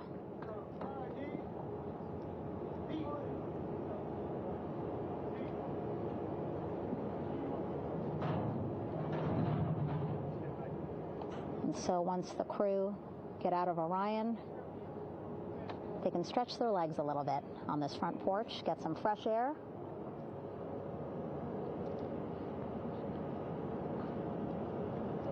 And enjoy this beautiful day here on their home planet.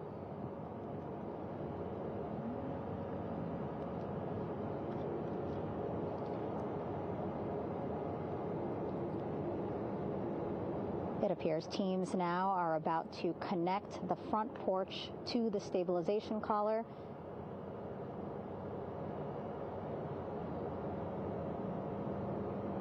And at that point, when both are secure, we should soon see astronauts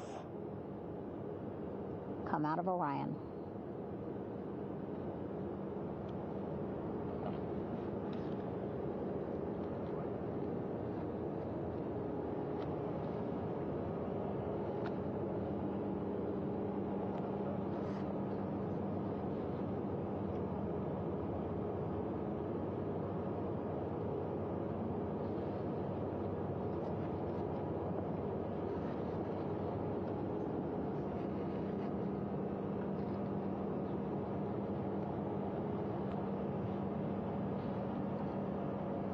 All these views you see also being fed to the Landing Force Operations Center here on the ship.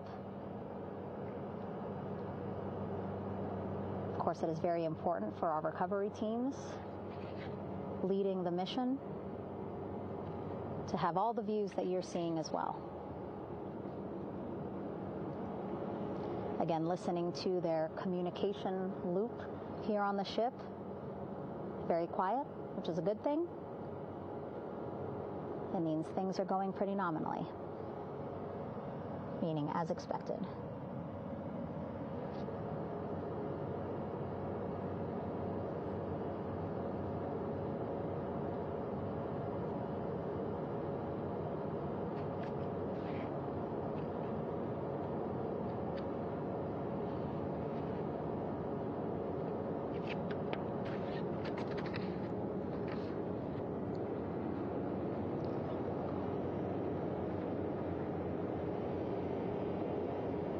Again, all this activity happening just 3,000 yards away from the ship. So that means this will be a very quick flight back on the helicopters for the crew. 2-3 minutes, and then they'll be back here on the ship. I know.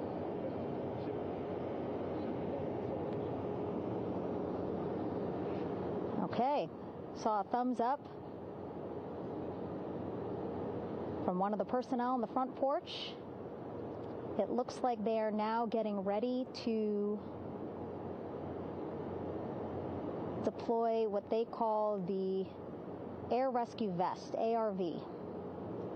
And so this is the harness that each crew member will get into in order to be hoisted into the helicopters. Again, those helicopters hovering just about 40 feet above the front porch when they're ready to pick up each crew member.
This is Mission Control Houston. Behind me, a fairly raucous scene as hundreds of flight controllers have poured into the flight control room here. This is reminiscent of the scene after the final shuttle mission of STS-135, although that was the end of a program. This is only the beginning of a program with the textbook splashdown of Integrity and its 4 astronauts. We're standing by for the crew to be extracted from the spacecraft. Entry Flight Director Rick Henfling invited all of these flight controllers who have contributed to this mission to enter the flight control room to have an opportunity to receive well wishes and to share the mutual glow that exists in the wake of a textbook mission for Integrity. On the front screen here in Mission Control, a sign that says "Welcome Home, Integrity," taking humanity back to the moon, going further, and returning safely to Earth. So all of that jubilation, part of the post-splashdown activities, even as we await the crew being extracted from the vehicle to be hoisted onto Navy helicopters for the trip back to the USS John P. Murtha.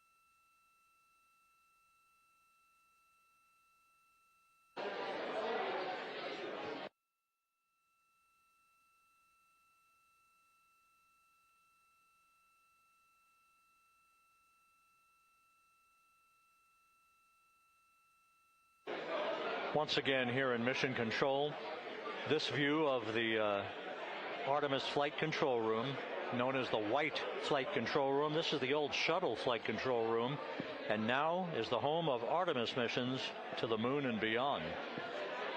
Once again, quite a few flight controllers were invited in by Entry Flight Director Rick Henfling to share in the jubilation following the successful splashdown of Integrity.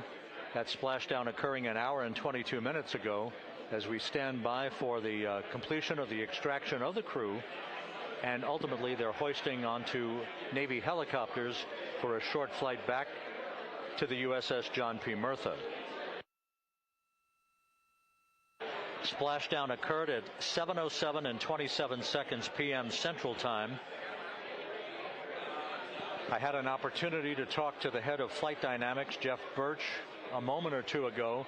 He said the trajectory of Integrity coming through the Earth's atmosphere was so precise, they've never seen anything line up on a ground track like today's entry by Integrity for its splashdown southwest of San Diego.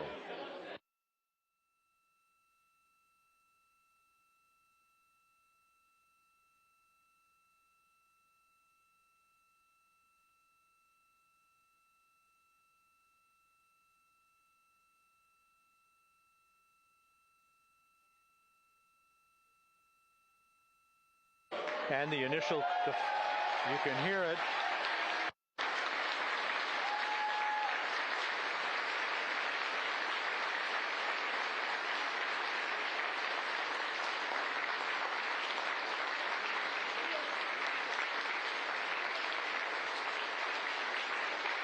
Jubilation here in the flight control room. The first crew member is out of Integrity.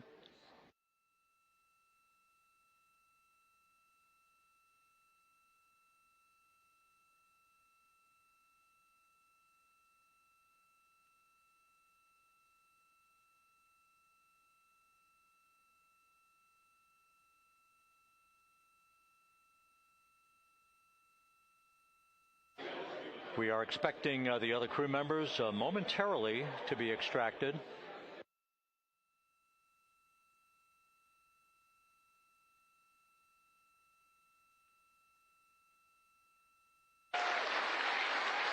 We now have 2 crew members out.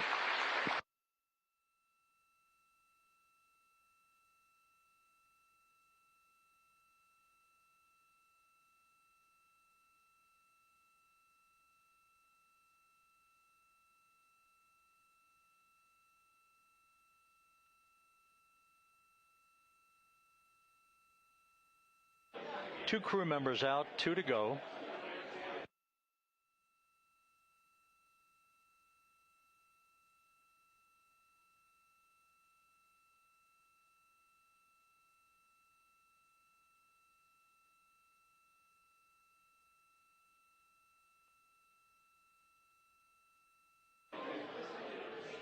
We're about 1 hour from sunset out in the Pacific. Everything continues to go well. Integrity's systems function perfectly during its entry back to Earth. And Reed Wiseman, the commander who will be last out of the vehicle, reported that all the crew members were feeling very well.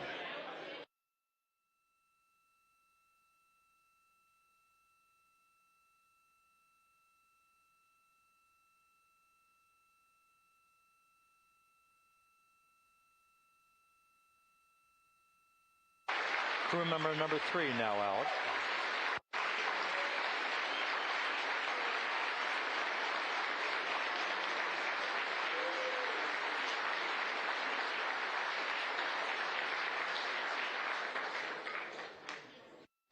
And now standing by for the commander, Reed Wiseman, who will be last out of his ship.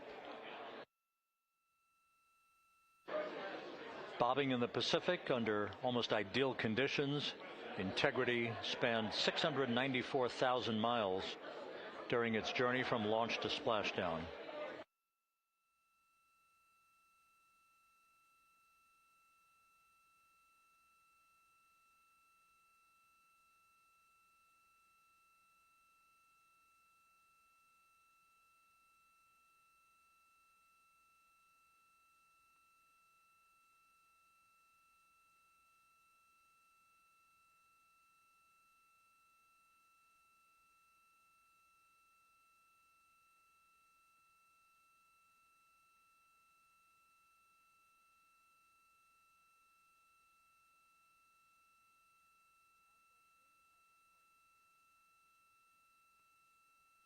And we now have Reed Wiseman out of the vehicle. All 4 crew members now out of Integrity.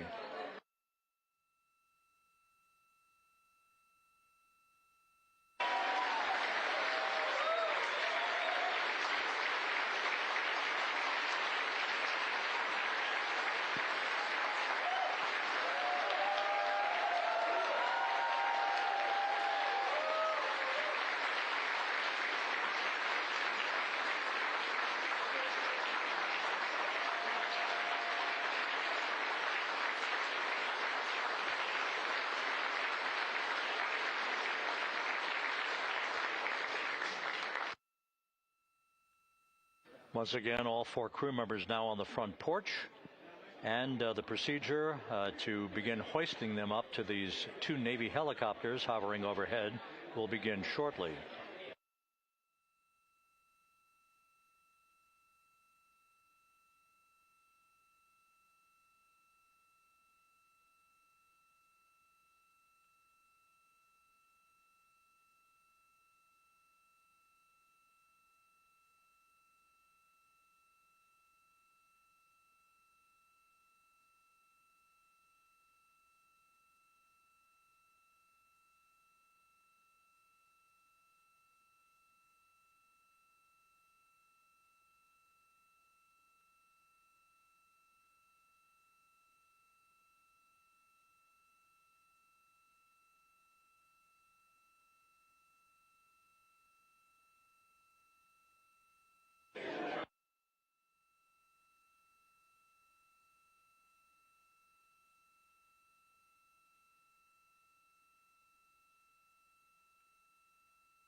This is Mission Control Houston. The mission is over, but the melody lingers on as jubilation continues here in the flight control room. We should be expecting NASA's Associate Administrator, Amit Kshatriya, to be joining us shortly for a short interview while the recovery operations continue out in the Pacific. So we'll stand by for that. And then we'll turn it back over to Megan Cruz aboard the USS John P. Murtha.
This is Mission Control Houston here in the Artemis Flight Control Room.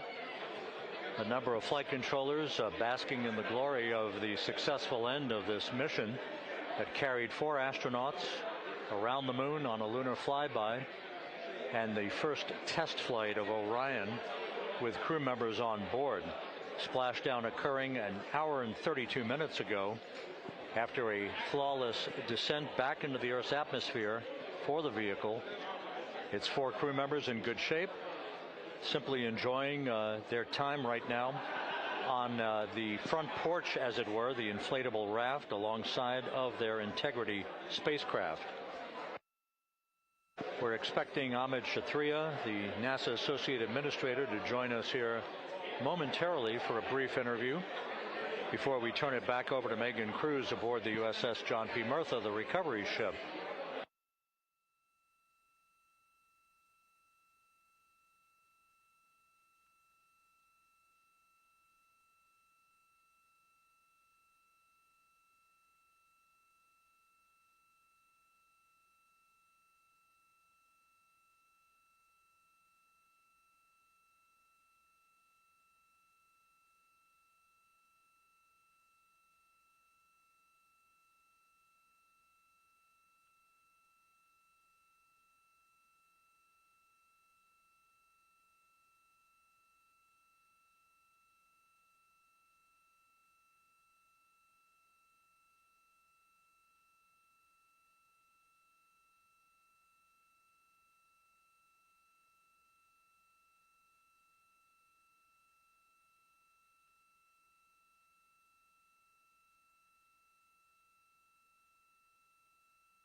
This is Mission Control Houston.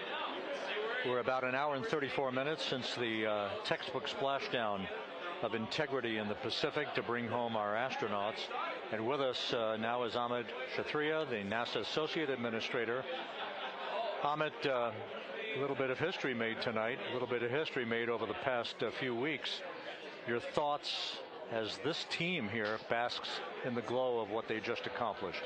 Yeah, Rob, we're here in the control center, and it's kind of overrun with jubilant folks from the Mission Control Houston, as well as engineering, and folks that just want to be here, part of it, as we watch our crew get extracted from the vehicle. And, you know, my thought is always about these teams, the team that's in the water right now, pulling the crew out, the team here in Houston that worked so hard over the last 10 days, no sleep to get this done. You know, we still have some work to do to get the crew to the med bay here on the ship. They all look great coming out, so hopefully that won't be too long. You know, I think we saw the administrator on the boat too, giving his thanks to the Navy team on the Mirtha, which they're just an incredible group of sailors. I was able to visit with them a couple weeks ago. And then if you pull it all the way back to the workers and the folks that joined the rocket at Michoud, that made the heat shield tiles that held together tonight, that stacked the vehicle in Florida, that integrated the vehicle in Denver, that fired the engines in Stennis, that fired the boosters in Promontory. I mean, this is the entire team, you know, coming together and being tested by the environment that this machine went through, and they did it right. The work was good. They did it right. You've said in a number of briefings, of course, and in other forums that this is just the first step. The cadence has to step up, as the administrator has indicated. Now, it's a little early for the full report card on how integrity did, but did this mission ultimately, from your eyes view, exceed expectations? It absolutely did. I mean, I was waiting to talk about this until we were in the water, and, you know, I think we still have, again, work to do to bring it in and really kind of go through it bolt by bolt and see what we learned. But, I mean, so far, given what we learned during the mission and given how we performed on ascent, on entry, you know, I always think about energy in terms of the states that you worry about the most, and every time we put these machines through these incredibly energetic states, they came through. So I'm fairly confident that we made a big step tonight to get us on the path towards the surface. I think the path to the surface is open now. You know, we do have to do all the work, and we'll make sure we talk about that as cleanly as we can. We learned a few things during the mission, but I have to tell you, this was an incredible test of an incredible machine. From an American psyche standpoint, the Empire State Building was lit up red, white, and blue tonight. Our coverage was seen on baseball stadiums around the major leagues. How captivating was this experience for the American people, for the world, in fact, as we returned to the moon? You know, I have not been able to watch a lot of the coverage as we've progressed through the mission. I will tell you, just, you know, from my witness in Florida before launch, and then seeing the people's faces here, and then, you know, reading where I can about how things are going. I think this has been a gift to the world from NASA. NASA has given the world a gift, proving to folks all over the place, especially young people, and that to me is what this is really about. Young people, when they see what we can do when we work together, when we have teams that collaborate, that, you know, it doesn't matter how hard the problems are, we can solve them. I'm hopeful that Artemis II, as folks witness what we were able to do with this incredible crew, this incredible team that we've birthed into the world, scientists and engineers and artists that have been inspired by this. And even if they don't come work in the program, which separately they should come work in the program, because Lord knows we need the help, but even if they don't want to come work in the program, hopefully they grow up to recognize they can do amazing things when they work together and contribute to society and be good citizens and really change the way, you know, the challenges that are coming in the world are overcomable if we work together like this. And one final question. You know, flying to the moon, we did it. We've done it again this past week and a half or so. But the engineering that went behind the design of this mission and the precision, the pinpoint precision of this vehicle entering that entry corridor, it's almost mind-boggling. Yeah, it is incredible when you think about the energies involved and the uncertainties involved. That you know, when we inserted the vehicle into orbit, it was 99.2% down the middle. When we dropped the vehicle right on top of the fleet here, you know, our guys knew exactly where to go, but the guidance was perfect. You know, it's interesting. I've got this question a lot over the last few weeks about, you know, we did this before 53 years ago, and you know that. I mean, it is a reasonable thing to contemplate, like what's gone on since then. And what I'd tell you is, you know, when we did Apollo, which again, the more we learn about what they did, the more magical it seems what they were able to accomplish given the technology and the learnings that they had. But when we did Apollo, the architects of Apollo, you know, Gilbert, Seaman, von Braun, Mueller, what they really wanted to do, you know, as they were contemplating what it meant to expand our range of action to the lunar surface, what they wanted to do was learn how to live and work in space for a long time. They wanted to do that first before they were confident they could expand their range of action to the moon. Now, of course, the politics of the time and the mission at the time was different, and so they had to go straight to the moon and bring people home. And then after that, the program kind of lost its momentum. But you know, after that, NASA kept moving along those paths, right? So we recognized during Apollo that reusability was going to be important. We spent a lot of money on those machines, and you know, we spent a lot of money on these machines here. Even though, but we recognized that reusability was important, which is why we built a winged space plane called Space Shuttle, and then we used that reusable machine to build a space station. And we learned for 25 years how to live and work in space, and have been able to develop technologies that can enable exploration. So really, what I think is now, 53 years later, we're at the point where the architects of Apollo would have been pleased that we're now ready to actually go back to the moon and go back to stay, because we've learned all the things we needed to learn. There's a lot of people pleased here tonight, and we really thank you for joining us. Amit Kshatriya, NASA's Associate Administrator, as we begin to hoist the crew onto the helicopters to head back to the recovery ship. Thank you very much. Thank you, congratulations, Amit.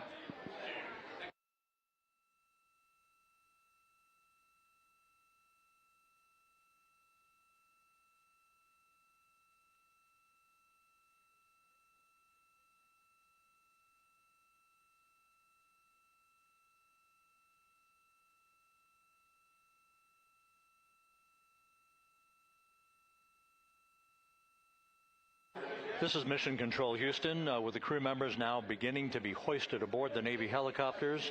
Let's go to Megan Cruz aboard the USS John P. Murtha, who will take it from here.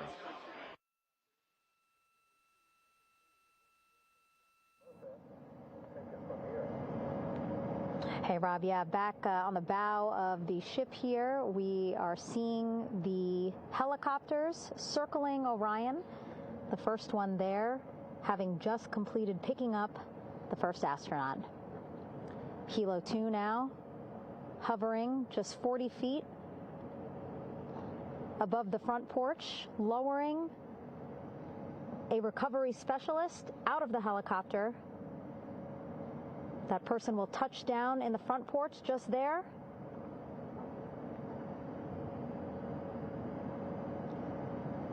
The crew members already outfitted with a harness that will allow them to quickly attach to the hoisting device.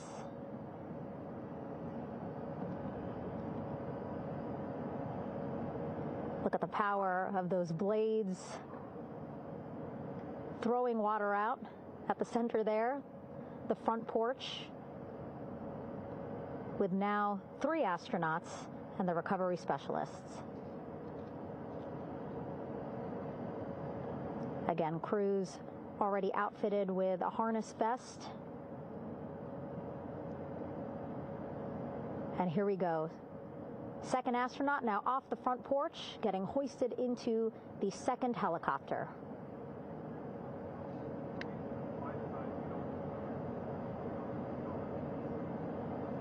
That helicopter will now hover just a distance away to give room for the first helicopter to come back and pick up the third astronaut.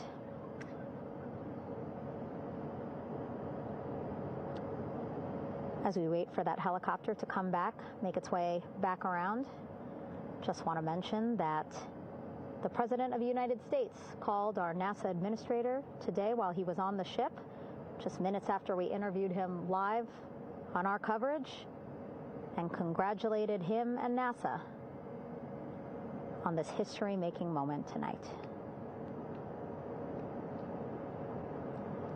Helicopter 1 again hovering 40 feet over the front porch, We will soon see another recovery specialist getting lowered onto the front porch.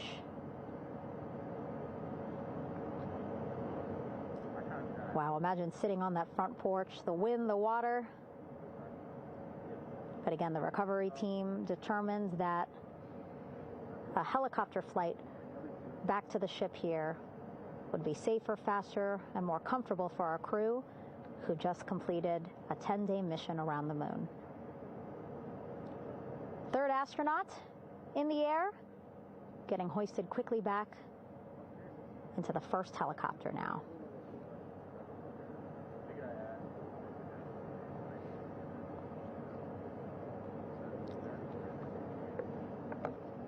That first helicopter now on its way back to the ship here. We will soon see it land in just a few minutes. Again, all this action happening just 3,000 yards away from us, so a very quick flight back to the flight deck. And now the only person left on the front porch, Commander Reed Wiseman. That second helicopter now making its way back over to the front porch. Here it comes.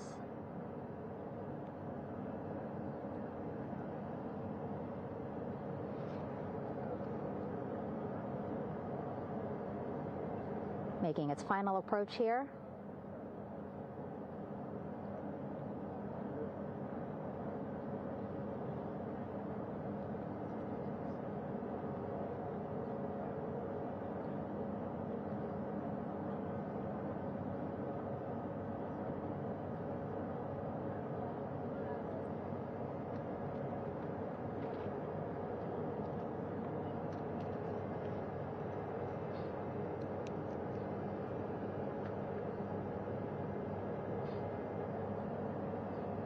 The last astronaut, Commander Reed Wiseman, now off the front porch and almost into the second helicopter. Both now on their way back to the ship where we are, the USS John P. Murtha, just west of San Diego in the Pacific Ocean.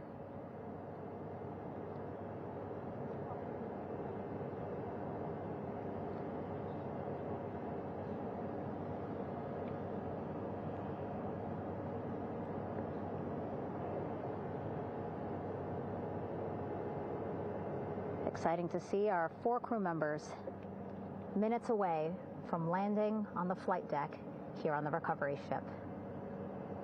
550 people on this ship, excited, ready, anxious, looking forward to welcoming this crew aboard.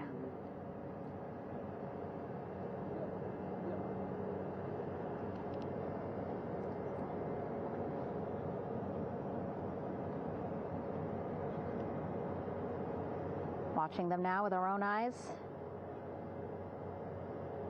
Close to the ship here.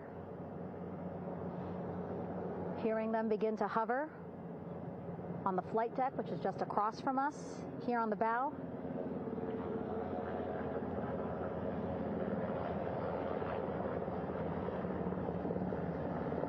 The first helicopter coming in.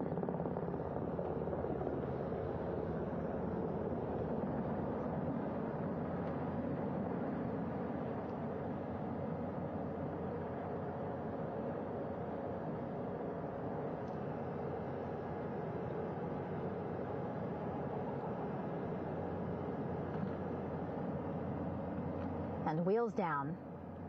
Wheels down of the first helicopter carrying 2 of our Artemis II crew. Pilot Victor Glover and mission specialist Christina Cook.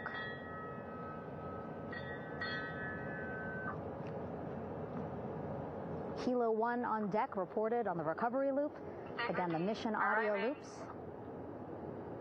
that the recovery team are using here to communicate with one another. And an announcement just made on the ship, integrity incoming. 2 more helicopters on their way to the flight deck, one carrying the crew, the other, one of our imagery helicopters. Again, kudos to our imagery and aerial teams for giving us these beautiful views of history in the making. Set amid a gorgeous, soon-to-be sunset here in the Pacific Ocean.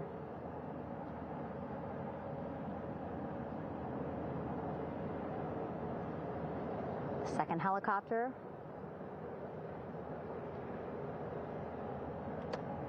making its approach of the flight deck.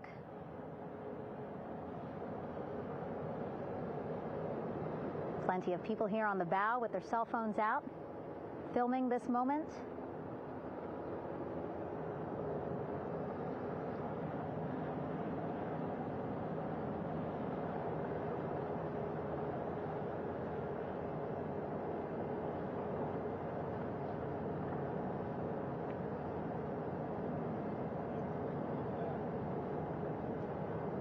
Some impressive flying here by the Navy as we are seconds away from wheels down. And there you go. We now have all 4 Artemis II crew members on the USS John P. Murtha.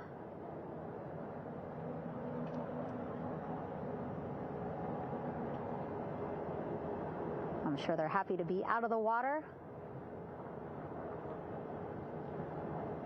and on this recovery ship with, again, 550 people on board, ready to welcome them home. But first, as we've been saying throughout the broadcast, just making sure the crew feel good. We reported that they were feeling good when they were in Orion, but those were just initial, quick, verbal assessments of how they're feeling. Their destination tonight, the medical bay here on the ship, right after we power down the helicopters here.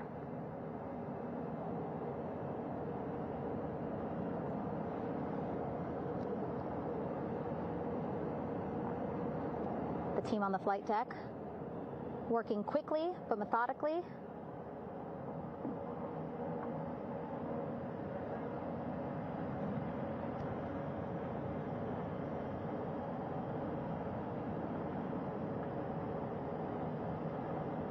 Waiting for just one more helicopter to touch down.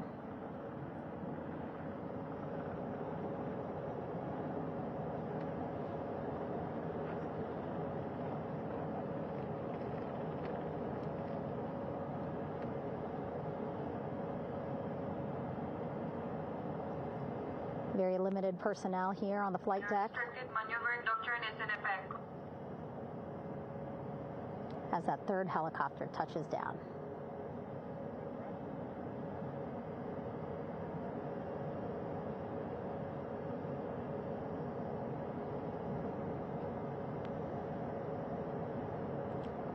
The ship is at flight quarters. Stand clear of waiter decks, aft of frame 095, or no cover stop sign, thrown articles over the side, hold all trash and garbage on station. Flight quarters. While just a few folks on the flight deck itself, there are plenty more on some upper decks. I see in some of our views a very packed crowd overhead. Announcements being made over the ship's loudspeaker system, reminding folks to stay clear of operational areas like the flight deck, so that teams can work quickly to get the crew off of the helicopters and into the medical bay.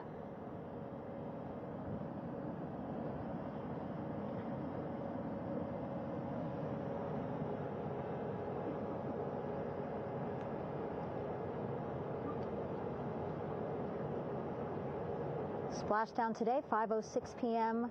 Pacific time. We are within 2 hours of that splashdown time, and already we have all 4 crew members on the flight deck of the USS John P. Murtha.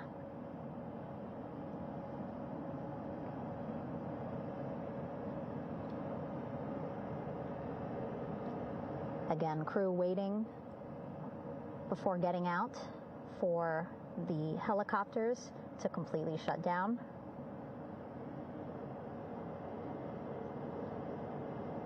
Safety, of course, very important to NASA and the U.S. military.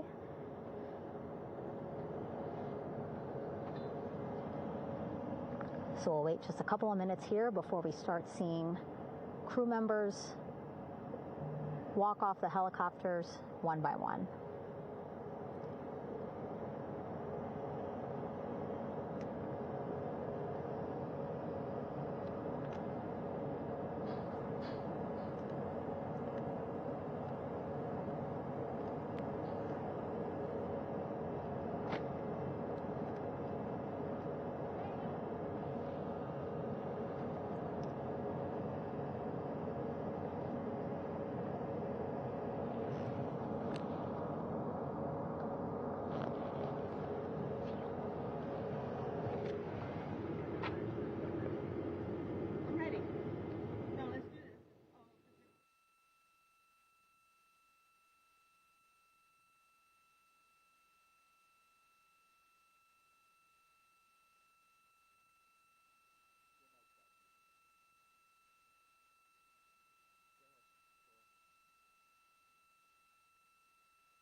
All right, and now here we see pilot Victor Glover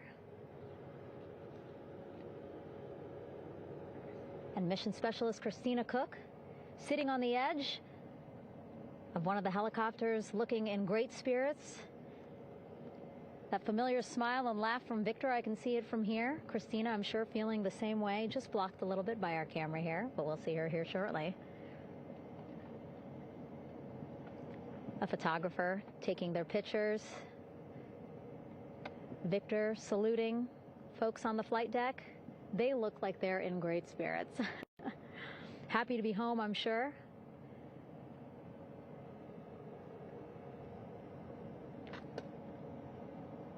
If you're sitting at home, I hope you too are wondering, what would you want to ask them if you got a chance to talk to them? Because that is what I'm thinking about. Getting the opportunity to talk to or ask questions of these 4 astronauts who just made history as the first crew to return to the moon since 1972.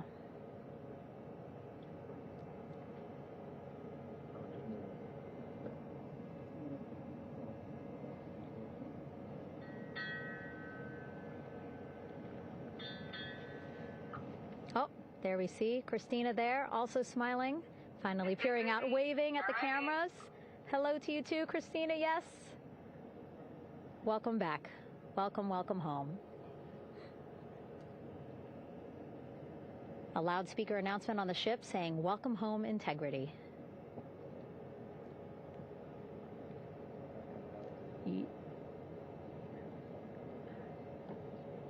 Victor in great spirits. I can't see who he's talking to, but I kind of think that he might be talking to his other 2 crew members. Shouting from across the flight deck, congratulations to one another.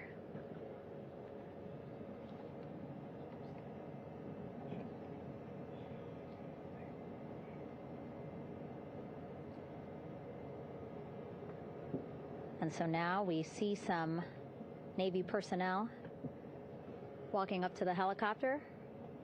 This is again the first helicopter carrying pilot Victor Glover and mission specialist Christina Cook. Both have taken off their helmets now.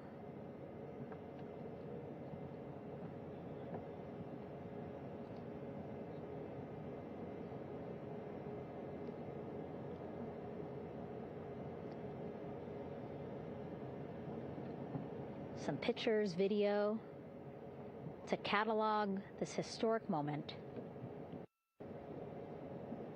A beautiful sunset just behind them here in the Pacific Ocean. Golden hour. These pictures will be beautiful.